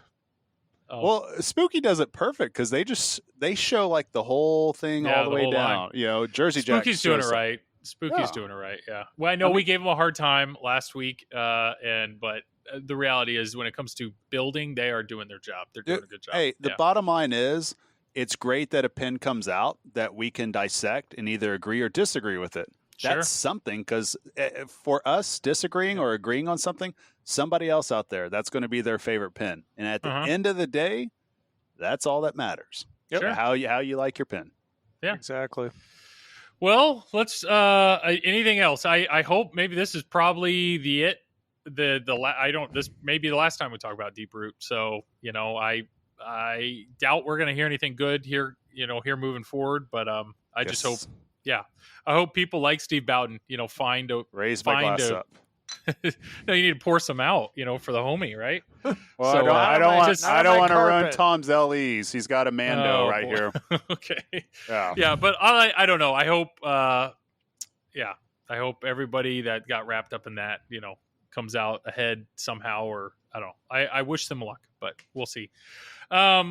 What else we got? We have a few more releases, so let's start with the big one. We saw a big old PowerPoint. Nobody saw this coming. Cactus Canyon. Oh boy, who knew? Who knew? Just those Such a screenshots. Wow. Yeah. That presentation. Wow. Yeah. It's amazing. Yeah, I'm surprised, Travis, you don't have a YouTube video out on this yet. You could have filmed for a good 2 minutes talking about what we saw. Yeah. Yeah. Yeah. I'm just going to take a drink. Yeah. That's fair. There you go. Enjoy that drink. Hey! Yeah, enjoy that drink. that would slipped out. Whoops. I don't know. My real short. I think CGC is killing it with Medieval Madness. Everybody loves that game. Attack from Mars, an amazing game, and then Monster Bash, incredible. And now they're starting to dip into games that people enjoy, but they're not up to those three. And Cactus Canyon, I think there's no surprise here. This has been talked about forever. I mean, there are people we know. There's Jordan with Fliptronic. He's all in. Like, he wants the LE of this game. I mean, there are people that are stoked and pumped waiting for this game, but I feel like the majority of the community is just kind of whatever. I don't know. Tom doesn't look too excited because it's a whatever pinball machine. I mean, like I said, I think I told you guys this before.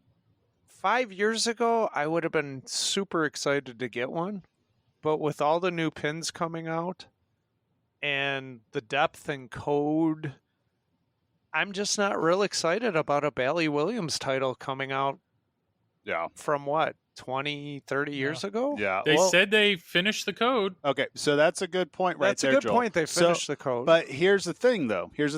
Let's go ahead and just say that whoever's on the code, of course, everybody says maybe Lyman Sheets, whoever. Right? I think they announced they said who was doing the code, though, right? I don't know.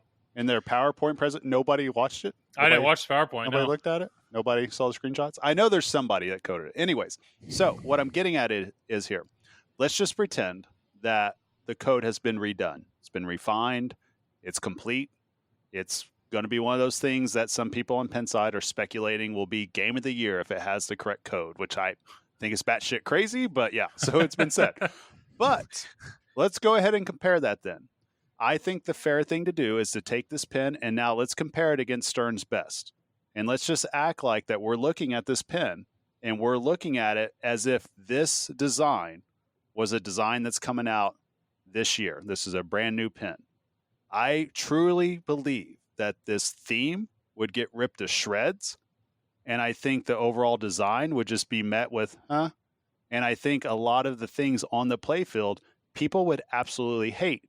I mean, Joel, you pointed out, what's the main thing on the apron that people would probably just talk about? I said, so they got two big guns on the apron, but unless they move or shoot, then what's the point, right? I mean, everybody freaked out about Baby Yoda not moving or doing anything, but it's a good. So if you're saying that if Cactus Canyon had never come out before and this is a brand new game, this is what if we looked at it this way? This CGC's is 2021. Yep. And CGC's let's say releasing Jersey an Jack's original coming theme. out with this. Well, let's say this is CGC's first original game. Well, it's unlicensed, right? Yeah, it's an unlicensed theme. It's a Western theme. Yeah. So is that really big in 2021? Has that been big at any point in the last decade? I like Fast Draw. Oh wait, that's from like the 70s. Oh boy, it's like who's going to be into this, And I know that there's going to be certain people that want to get it. Cactus Canyon was sought after for a long time because it's a rare title. They only made like 300 or 400 of them. But why was it a rare title? Because they didn't make a lot of them. Because why? Because it wasn't that great. Because nobody wanted it. It's like this is like Pirates all over again. From like nobody wanted this game, and so the thing is that when I have the opportunity to play it because it's on location where I'm at in Oklahoma City, Cactus Jack's. There's your plug. Yep. It's there, but I hardly ever see people playing it, and we do play it in league and tournaments sometimes, and it's an okay game. But it's not a game that I'm like, oh, I can't wait to play one more. I don't get excited over seeing a little train just trickle its way across the playfield as I have to ramp out. I don't get excited over the sounds or anything like that. And the theme does nothing for me at all. And so with the playfield that just kind of shoots average with, obviously the code is not that great on it right now, but with all the assets and everything, I mean, it's a Western theme, whatever you want to call it, gun Wild West theme, but it just, for me, it's not something I really care that much about. And that's why I think, honestly, you're going to get a lot of people day one to want this. The question is, will it have legs? Will people want it after day one? Will they want it the next month? And I think those sales will fall off a cliff. I think you'll have a lot of people that want it straight up, but afterwards, Yeah, I would want to see where the code has progressed. Yeah. I mean, shout out to Eric Pripke. He did Cactus Canyon Continued, which was a great mod for that game, basically updating the code. But that is not what you're getting with this. right? You're getting some other version. So who Well, knows how it's going to be? Is it some other version though? Is this a Fathom 2.0? Is this like we started from scratch, or is this we just finished it? I don't know. My understanding from what it sounded like was they were going to have the older code and then they were going to have some kind of newer code, was my understanding from what I saw, but I could be wrong. I mean, let's face facts. The only thing you can basically do if they do some type of new code to it is just have a mode start somewhere, either at the bounty area or at the scoop, the mine scoop, or whatever it's called. I mean, that's about all there is left in it.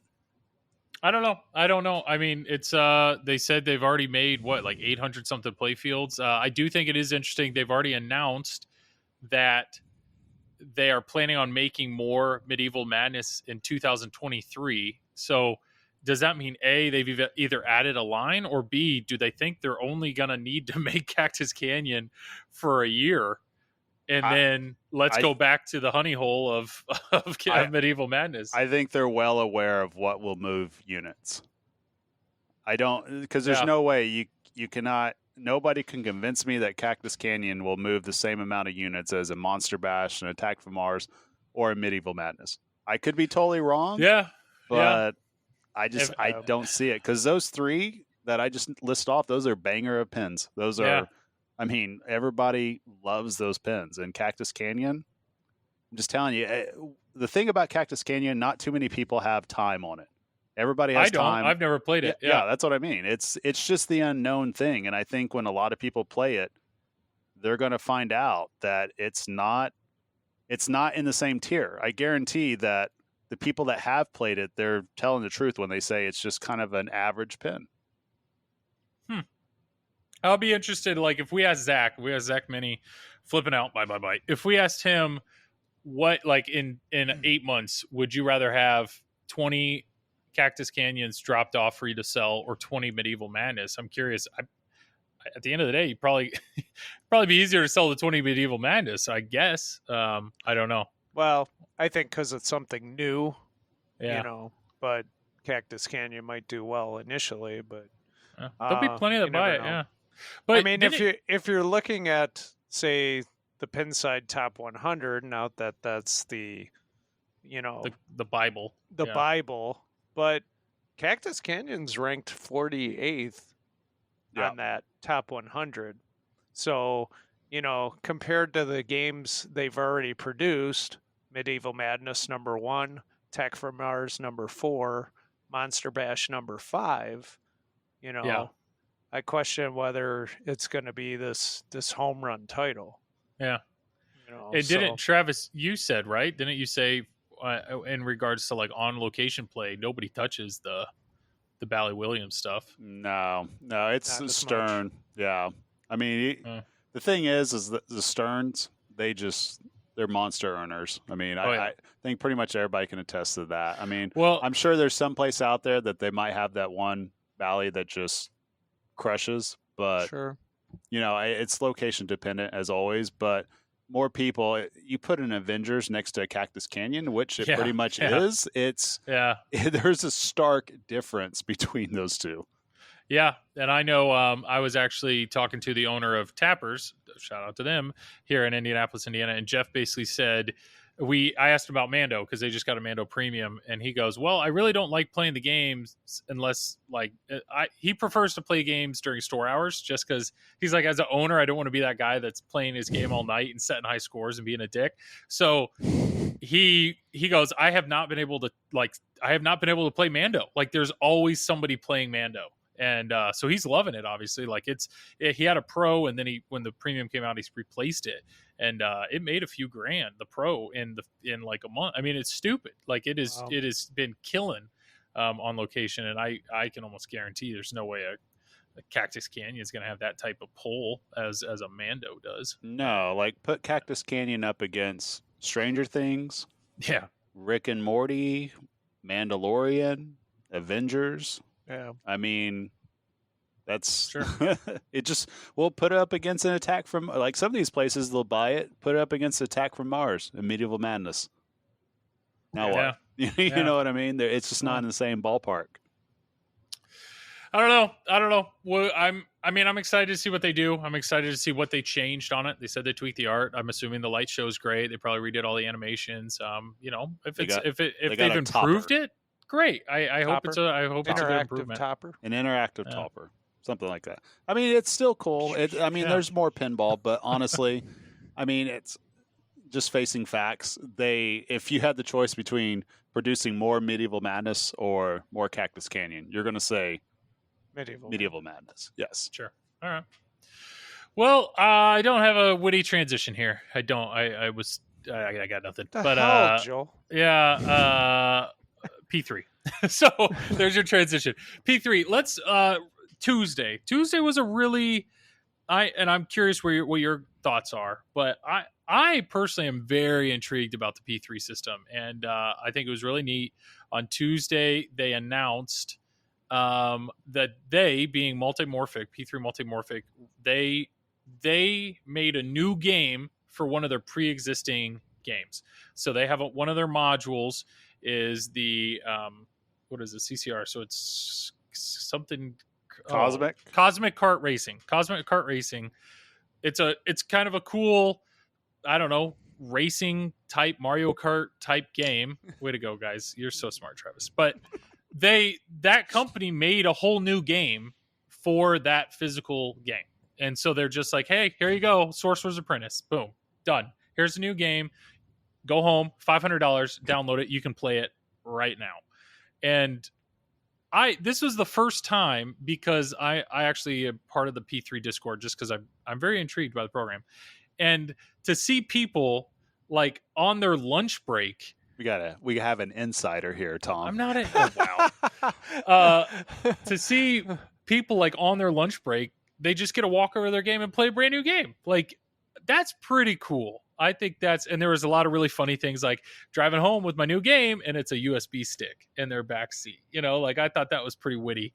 I gotta applaud. I think that is a very cool thing, because let's say Keith Elwin's brand new game is dropped tomorrow. Well, how long do all three of us have to wait before we see gameplay, before we have a chance to touch it ourselves, before you're going to have it in your house? Like, a long time. And this is like, boom, new game, go play it. That's pretty sick. That is pretty cool. That's fair. That is fair. That's a stretch. God, I hope the chink. I hope people are. Yeah. I don't know. What are your thoughts? What are your thoughts on that? Do you want to go first, or you want me to go first? I can go first if you want me to. Go ahead. Okay. I haven't watched it. All right, your turn, Tom. Okay. I haven't watched it either. For real? You guys don't. You have no interest in this game at all. Well, it's not that we don't have any interest. We just had other things to do since Tuesday, We've Joel. been playing in tournaments. But- Yeah, we've been okay. busy. Like I've had to fly.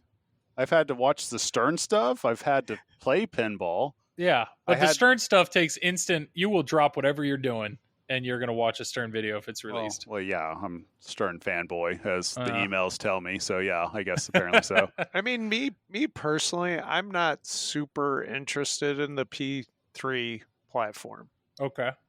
And why is that, Tom Graf? Why are it seems like Joel here? I actually get to play the top person right now. Okay. This is exciting. All right. Okay, because Joel is usually our All right. overlord here. Okay, so, Overlord sounds very controlling. Okay, I don't know if that's the right.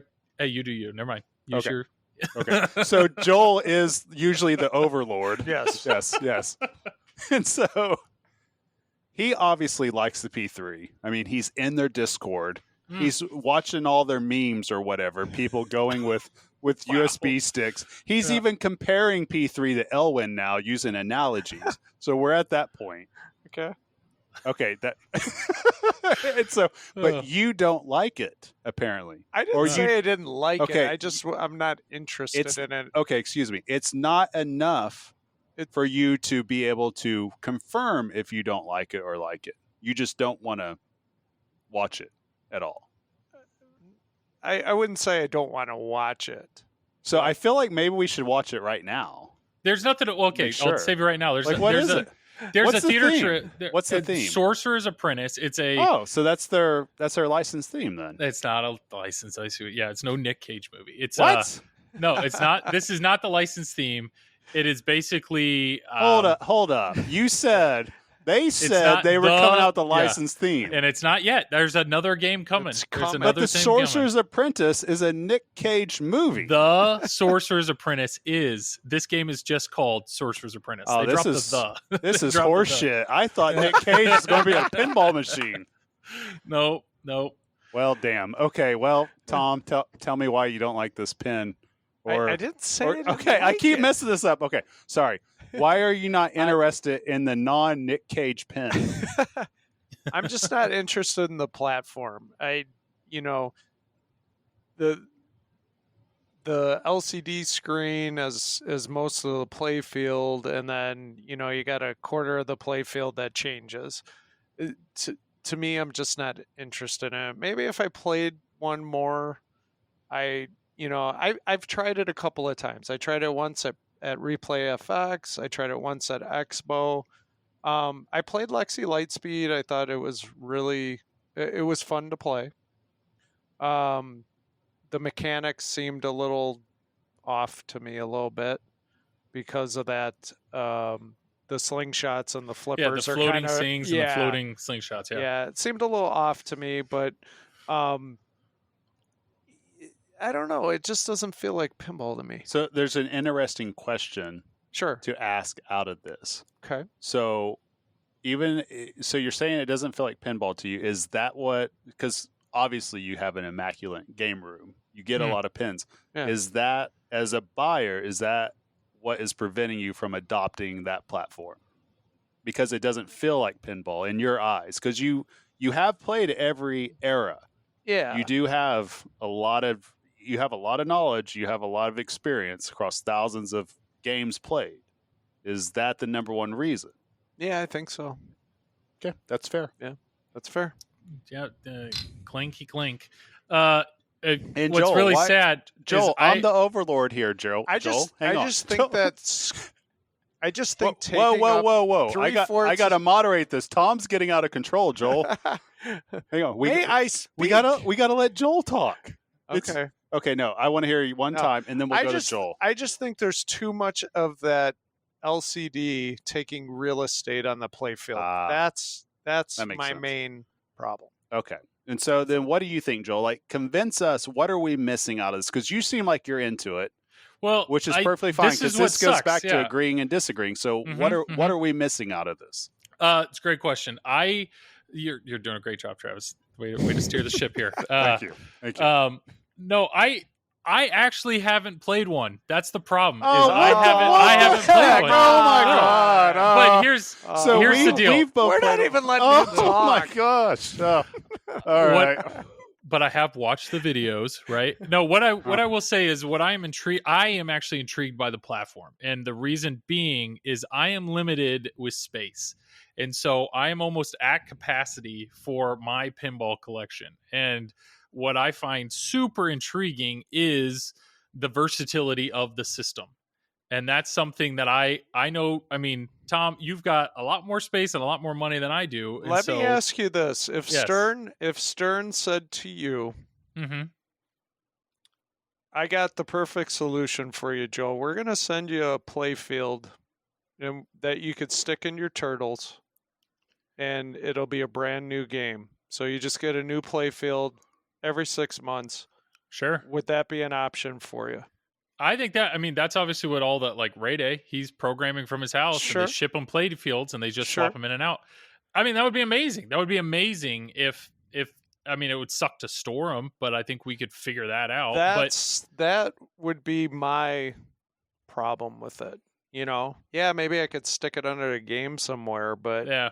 where am I going to put these play fields? So Yeah. And then you kind of lose some of the magic. You lose the backlash, you lose the art, that's what I know. Dennis has actually said that one of his complaints with the P3 is when the system's off, it doesn't look, like all my pinball machines are off right now, and I'm still looking at them, and they look cool. Like they look great, but like a P3 off, 2/3 of the system is a black screen. So I get it. There are drawbacks there, but what I'm intrigued by, and it's interesting because one of my main arguments was the versatility of it. Of I can fire up this game, and there's games that play with multiple modules. I can swap modules. Like one machine is actually going to be able to do a whole bunch of stuff. And to be honest, with Stern releasing their achievements, now all of a sudden my Stern games are going to have a whole bunch more versatility or things that I can focus on and do. So my view of the P3 is I'm intrigued. I'm looking forward to playing it because I'll tell you right now, if I go to play it and it doesn't feel like you're saying, if it doesn't feel like pinball, if the flippers feel weird, if it mechanically just is not enjoyable, like I've played a virtual pinball machine. Virtual pinball machines, it doesn't matter. Every one that I've played just does not feel real or fun. And so even though it's pinball, even though I'm playing, a virtual Monster Bash, it doesn't feel good. And if the P3 is like that, then I'm out. Well, But P3, it feels real because it is real, obviously, but it's almost like steampunk. Have you ever seen like steampunk coffee tables, or Joel knows what I'm talking about? Yeah. So basically, like all the gears and everything. Yeah.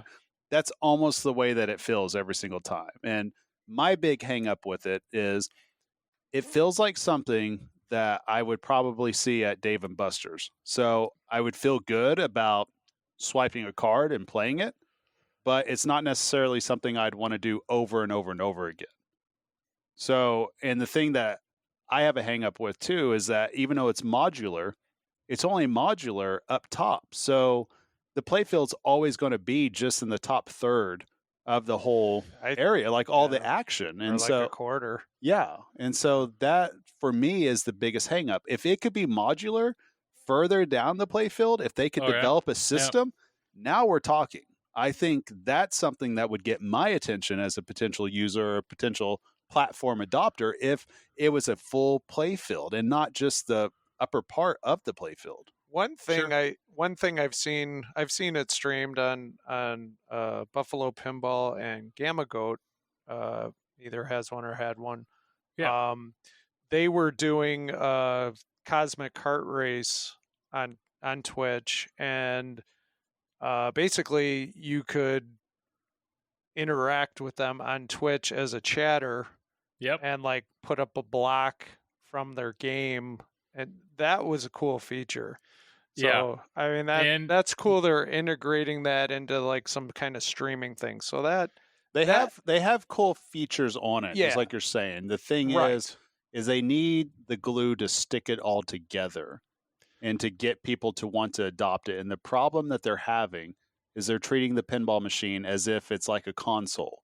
Right. And these playfields are like the separate games. Obviously, yeah, I just think it's like you almost have a 32-inch screen as a playfield, kind of thing. Right, and that's and tough it's part. cool. Yeah. I mean, don't get me wrong, it's cool, but my thinking is, if you could make that smaller, like a size of an iPad or an iPhone, and incorporate that into a pinball machine and still have all the mechanical aspects, I think it would be much cooler.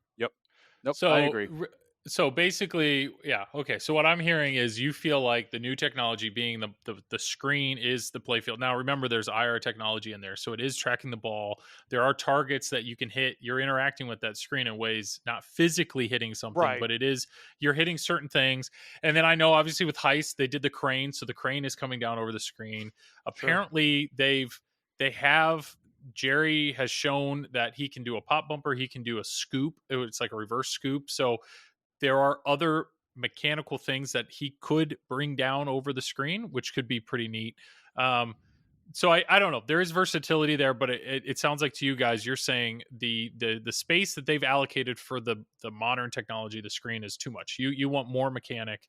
You would, if it was closer to half and half or even more. And I see what you're saying. If Stern was sending me a whole new play field, that would be pretty sick. But There are people that have made carts so you can fit 2 of the P3 playfields under one machine and just wheel it out. So people have gotten creative with storage solutions. They've done. I don't know. But think about what you just said, though. Yeah. You have to literally will it out and then pick it up and then put it in the machine. You know? So that's the barrier right there. I mean, facing facts, if I get on my PlayStation or my Xbox, I just simply turn it on and then I can pick anything. So that's always going to be the barrier because it's a huge physical aspect of it. So even the solution that we were talking about that would get us more intrigued, it would probably be even more difficult to load that bad boy up. Because I don't know about you, Joel or Tom, but I've taken a playfield out of a machine and they're heavy. Yeah, okay, it's very heavy. Yeah, they have definitely designed that with that in mind, and at least the different people that I've talked to, swapping playfields, it's not something effortless, but it's definitely something one person can do. Like they've designed specifically for this. But what it does look like is you want to have your P3 kind of at the end of your line because you want to be able to stand beside it. But I get it. I mean, that was another thing that David had mentioned, not David, Dennis Kriesel had mentioned. Yeah, Dennis Kriesel had mentioned, which was that, if you have people over to play games, like right now I have 4 games, so 4 people can stand up and play. If you have one P3, you can only play one game at a time, even if you own 5 modules, right? And it's an interesting thought there that it's like, okay, is everybody done with Heist? Yeah. All right, let's swap it out. Let's put this in. Do you know what? Yeah, you're probably not going to swap games while people are over. I know this will probably not be possible, but what I think would be pretty dope is if somehow P3 could figure out if they did their own remake of classic playfields to where that could be modular into the same cabinet. Somehow. Why is it better? So you're saying if you could buy a Medieval Madness and all it is the castle in the back, or something like that, you could put that in, you would be on board with that before you'd be on board with their themes? Well, because it's a design thing, just the same thing we talked about. Most of the stuff going on with P3 games are all in the upper part of it. I mean, the whole thing is a screen. So that's why if they could somehow bring stuff down into the screen area, whether it is a pop bumper, whether it is a scoop, whether, anything that could be integrated with the actual video, I think that would go a longer ways because you can only do so many designs with those restrictions in mind. You can only do so much. Joel's looking around. What's he looking at? Well, I'm looking because I'm looking at my games because one of the things that they actually did. I thought David Dennis was walking through the door. So he peeked up really fast. No, thankfully they haven't opened up Canada yet, right? So, no, it's somebody basically took a P3 and I think they took like a brown bag and they just laid out a piece of brown paper and they cut out what the open area of a P3 is. And then they actually took that template and they set it on a bunch of other games. And you would be surprised. Like I'm looking at TNA, I'm looking at Hot Wheels right here. I'm looking at Turtles. I'm looking at Deadpool. There's a lot. I mean, it's actually a more similar amount open than you think in your head. And that's something that they've used as an argument. I mean, yes, there are some games like Turtles that right ramp is kind of further up, or Deadpool has little Deadpool a little further up. I like how he gives examples, then he immediately busts his own it's myths. But it's like an inch. That's what I'm saying. I will send you guys the pictures. That inch is the difference, Joel. Yeah. Okay. Yeah, an inch is. Yeah, I see. Go ahead and finish that thought, Tom. I'm ready. I mean, look, you could get away. Okay, so here's the thing. Inches matter. Yeah, so okay, so let's say this. Even if we're not covering up that part, maybe it's the way that you have a ramp return. Yeah. That goes across the playfield or just something different. I mean, sure. That in itself would kind of get you out of that rut of everything of just feeling like the same over and over and over again. Yeah, and I can't defend it until I play with the heck out of one, or if I can borrow one or buy one. I don't know. I understand. I'm just on the outside looking in. Yeah. But what I can tell you is from the outside looking in, I've pretty much filled up my collection. Like I think I have room for one more. So if the idea of if I had a machine that right now, if you have a Cosmic Heart Racing Playfield, when you turn on that game, you can play Rocks, you can play Barnyards, or you can play Cosmic Heart Racing, or you can play Sorcerer's Apprentice. Like, you can play 4 different games on the same machine. What do you want to do? Like, I think that's pretty neat. Just like I like, obviously, how Turtles, if I step up to Turtles, I can play a normal game. I can play a co-op game. I can play Half Shell Challenge. I can play Final Battle. Like, I can choose, the same game, but I'm playing something different. But I don't know, if I'm playing, say, Avengers, and now all of a sudden I'm playing My Little Pony, or or like Guns N' Roses on it, Ultraman or Ultraman. Yeah, I mean it's the same layout. Yeah. I don't know. This is once again, I feel like I'm defending a side that I actually have no experience on. I'm just no, you're good. We're just having conversation back and forth what we think of the platform. We're just thinking about it. Like, to me, okay, so if you see it in person, it's actually really cool to see the ball tracking. Like, that part is cool. There's certain aspects to it that are cool. Yeah. It's just, okay, how do you go from you're playing it and you're enjoying it while you're playing it, but how do you go from just that to wanting to adopt the platform for your house and pay, I don't know how much it is, what, $8,000, $9,000, $10,000 for one? It's like 10. It's like 10 grand. It's like 10 grand with a module, and then it's like 12 grand with 2 modules. Can any of us go to our wives right now and say, we've got 10 grand.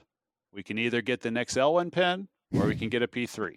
My wife wouldn't give a shit. I think my wife would look at me and just say no. Mine would divorce me if I said, hey, we're not getting the next Elwyn pen. She would be like, I'm done. Yeah, but your wife actually knows. Yes. Your wife has like a crush on Keith Elwyn. Mine has no idea who he is. Yeah, she would dump your ass and marry Keith Elwyn. All right. At least she'd be with somebody that's good at pinball, apparently. So, Joel, so you think if you showed a picture of a Keith Elwyn pen and a P3, your wife would, and you say, hey, I've got $10,000, which one should we spend on? She would be like, I don't care. Well, that's funny though, because to be honest, I think she might actually lean towards the P3 because it's new. It's something like my wife does not care about pinball at all. She does not care about pinball at all. Obviously. So yeah, I understand if you want to say she has no taste, because I get it. Keith Elwyn's layouts are incredible, but it is here's your my friends and family who don't know pinball. This is something that is totally different. It's a screen. I feel like it is more interactive the way that they would want to play. Somebody's going to look at a screen and be like, this looks cooler than Zombie Yeti artwork? Okay. All right. So apparently a blank screen? No. You've got to turn the game on, you idiot. Okay, fine. That's what I don't get about that argument. Okay. Like, well, it doesn't. I mean, my wife just texted me. I'm not even going there. Okay, yeah. My wife just texted me because apparently she could probably clear. She said, "Oh, I know who that is. I freaking love pinball."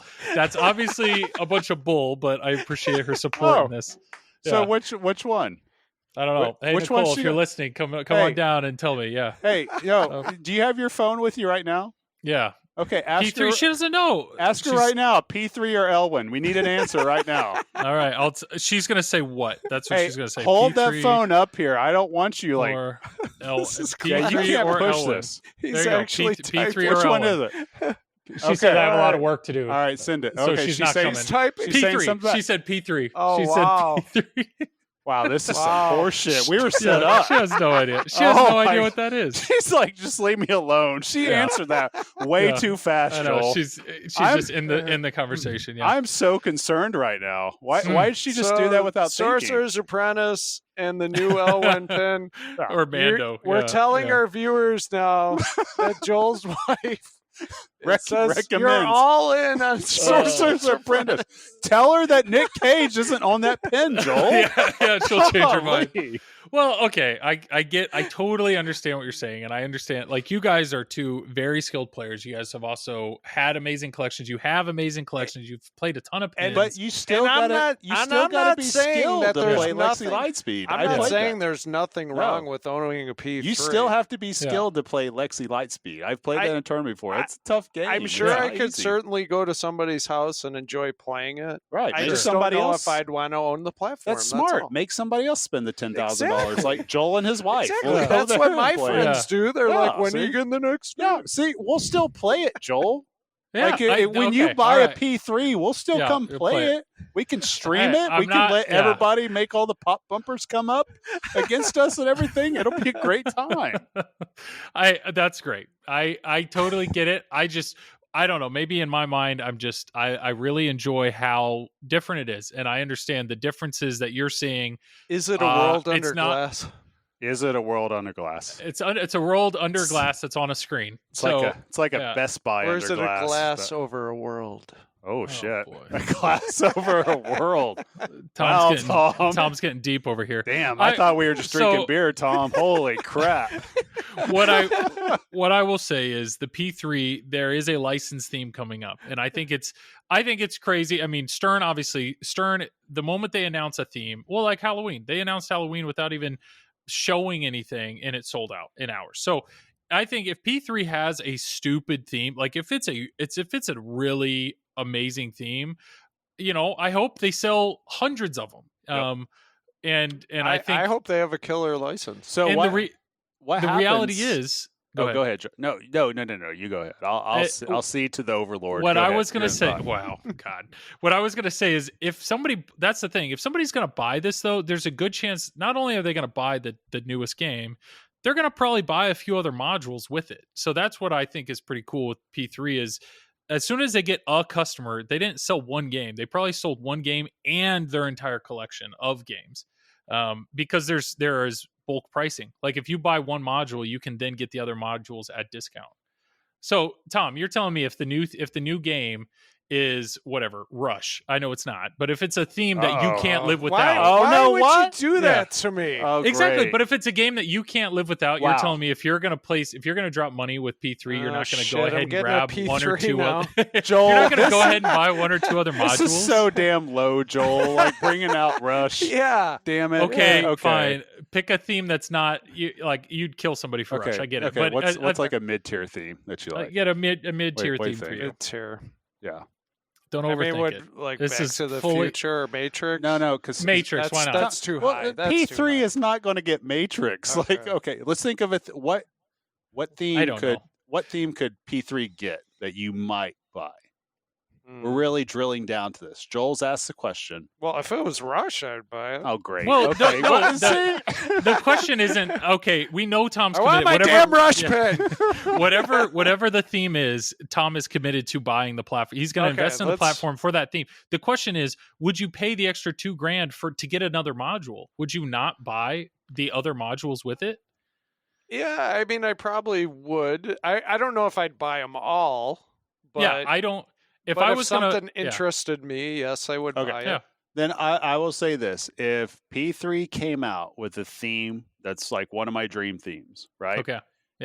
And they adopt it like the P3 2.0 or whatever it is, like a new platform under their cabinet or in their Okay. cabinet. You know what I mean? Like Yeah, they're like going they redesigned it. right, because obviously if they're coming out with something licensed, it has to be, I would think it's going to be a little bit more than what it is now. Sure. If they do that, they would have my attention. I can't say I would not buy it. So shit. So what? Joel's but you're like, saying Joel's like checkmated us here. Yeah. What in the it's world? not. No, I'm not. I'm Ugh. just saying. What I think is smart that P3 has is I think when they add a customer, they didn't just sell one game. They've sold one game, and there's a good chance that they sold one or two modules along with it. And if they didn't sell the module now, buy the game now. And then what's neat is in a year when a new module comes out, it's $2,000 or $2,500 instead of $6,000 plus for a new game. That's the thing. Once you're in, Yeah. that's what their whole thing. Once they're like, think of how Once you're in, you're stuck. yeah, is what you're saying. Multimorphic released a brand new game. I guarantee every single person that bought the Cosmic Kart Racing module spent $500 on Tuesday to download the new game. Sure.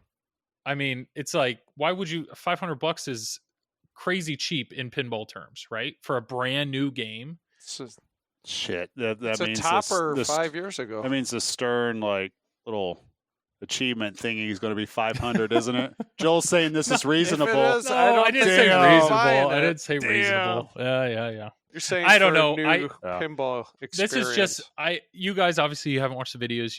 You're not this is a system that I am very intrigued by, and I think it's I did unique. see some pictures of it. You Yeah. did? Yeah, of the Sorcerer's And Apprentice. no Nick Cage. No Nick No. Cage. There was No Nick definitely- Cage. There's some pretty unique Okay. stuff, and I'm not going to dive into it because we're almost at 2 hours. But So there's much. some pretty cool stuff with All this right. new game. Well, wait. Take the 2 minutes and explain the cool stuff. So, real quick. okay, one of the things that they're doing in this game is, as a sorcerer, you're learning spells. And so these spells actually give you like attacks. So the P3 has multiple buttons on the side. So there's this whole discussion of there's a shield spell. So there's times where you can be playing and then you hit a button and you engage a shield. And it's not an action button, like it's right there by your fingers. And then there's buttons so you can flip through your spells. Yeah, so there's 3 buttons on the side of the game. There's like a button to flip through your spells, so you gotta have a spell selected and then activate it at certain times. So there's like attack spells, fire and ice, and I think lightning, and then there's a defensive spell. So they're really bringing in. I don't. It sounds cool. I haven't played it, but so does it interact with the ball when you hit the? I mean, it's not lighting a candle on your game, but it does. Yes, digitally, you are in, like, that's what they're saying is you can do different spells, and when you engage spells, if you hit certain ramps, it attacks harder versus if you hit the wrong ramp, it actually attacks you. That's a whole nother thing. Your health, when you tilt, or it doesn't give you a tilt warning, it actually just takes away a little bit of your health. And the flippers die when your health is at 0. So like when you're attacking certain guys, you have a health bar at the bottom. And if you shake your game too hard, it hurts you. So it's just, to me, it's very unique. Like it's a unique cool. experience. Well, shit. Now I want to play it. All right, Joel, you sold us. You got to buy a P3. Yeah. Jerry, And then invite Jerry, you over. if you're listening, please sell Joel a P3 so we can all go play. right. Yes, if you're out there and you own a P3, now I want to try it. Yeah. Do There you yourself go. a favor and watch the video or join the Discord. They're very nice. Yeah. I think after this podcast, No, they won't- we they won't might want be us in banned there. from the Discord. We'll be They're booted. gonna, yeah. No, I don't know. I just to be honest though, it's like Cactus Canyon number 40, whatever. Like if somebody told me right now, what do you want? Do you want a P3 or do you want a Cactus Canyon? Give me the P. Like I want something new. I want something that's exciting. Like I don't know. The announcements that came out this week. Number one announcement in my mind, Stern, because that affects me right now. I have 2 Stern games and I'm ready to put that in. I'm ready to get my achievements, even if I only get half credit, right? I'm excited for that. But the announcement number 2 in my mind was the P3 and Cactus Canyon, 3rd, 4th, whatever. I just don't care. Where does my tournament rank? And Obviously, way Tom, lower. you're never mind. You're number 1 in my heart. You know that. Yeah, where were you? I thought you were supposed to play in the tournament this weekend. Yeah. Mhm. Are you I gonna- was Are you gonna definitely play? not there. You gonna play at Expo? No, I was playing in my own tournament and lost again. It was great. I played against himself. Yeah. I don't know. I would say we could probably wrap it up there. We're almost at 2 hours. The last thing Sure. on the list was Hot Wheels. I'll give a brief 30 seconds. I'm enjoying it. I'm enjoying it so far. Nice. American Pinball makes a good game. This is physically a well-built game. I'm very impressed with that. The bells and whistles that they've added in here make it feel premium. Like it makes it like it's a tank. So I'm impressed. I would say my very initial impression, just unboxing the game, I don't really care about Hot Wheels at all. It's a theme I don't care about. But seeing how well built this game is, I'm excited for their next game. Just because, like, American Pinball as a company, they get my thumbs up. The more I play the game, though, the more I'm enjoying this game. We can get deeper into that on another time because I know, Travis, you've had one, and Oh, it's Yeah. a fun pin. Like my whole family is very disappointed I sold it. I am kind of now too, watching Joel play. I mean, it's a fun game. Joel even Yeah. makes it look easy, which I'm like, hey, this is a fun game. wow, Oh. yeah. Well, you're And welcome for that. And I've played it on location. I really enjoyed it. Yeah, Yeah. it's. I mean, I fully expect to see that pin in tournaments coming up. And I mean, yeah, theme aside, it's a fun player, and the rule set's fun, and you know, I mean, it is a well built machine too. When I had a Hot Wheels, I had one minor issue, and they helped me with it immediately. I mean, on the phone. I mean, and this is on a weekend too, so I can't say Oh, enough wow. good enough things Yeah, about that them. doesn't happen very Yeah. often. No, not at all. Well, we'll talk more about it next time because I've really only put about a week's worth of time on it, so we can dive into that a little more next time. But Can't wait. Joel. yeah. Oh, I know. Keep people on the edge. I know people were waiting for a triple combo, but this, like I said, this podcast was kind of put together all last minute, and there was plenty of news to go over. So, yeah, unless there's anything else, guys, we can probably. I know, Tom, you've been waiting to plug your freaking channel this whole time. No, I was actually going to say we need to plug our Triple Drain Facebook and Instagram. Oh yeah, Triple We Drain. never do that. We have an Instagram. Yeah, we do. Oh, It's pretty much just Tom. It's great. It's just Tom. Yeah, it's that's all I need, right? No, Triple Drain Facebook, Triple Drain Instagram. Check us out, Silverball Swag. We're selling them shirts. It's great. That's right. Yep, I love seeing that. I got mine in. It's super soft. So Yes. really enjoying that. But yeah, plugs. Plug it up, Tom. All right. You can find me at Fox Cities Pinball on Twitch and YouTube, Facebook, and Instagram.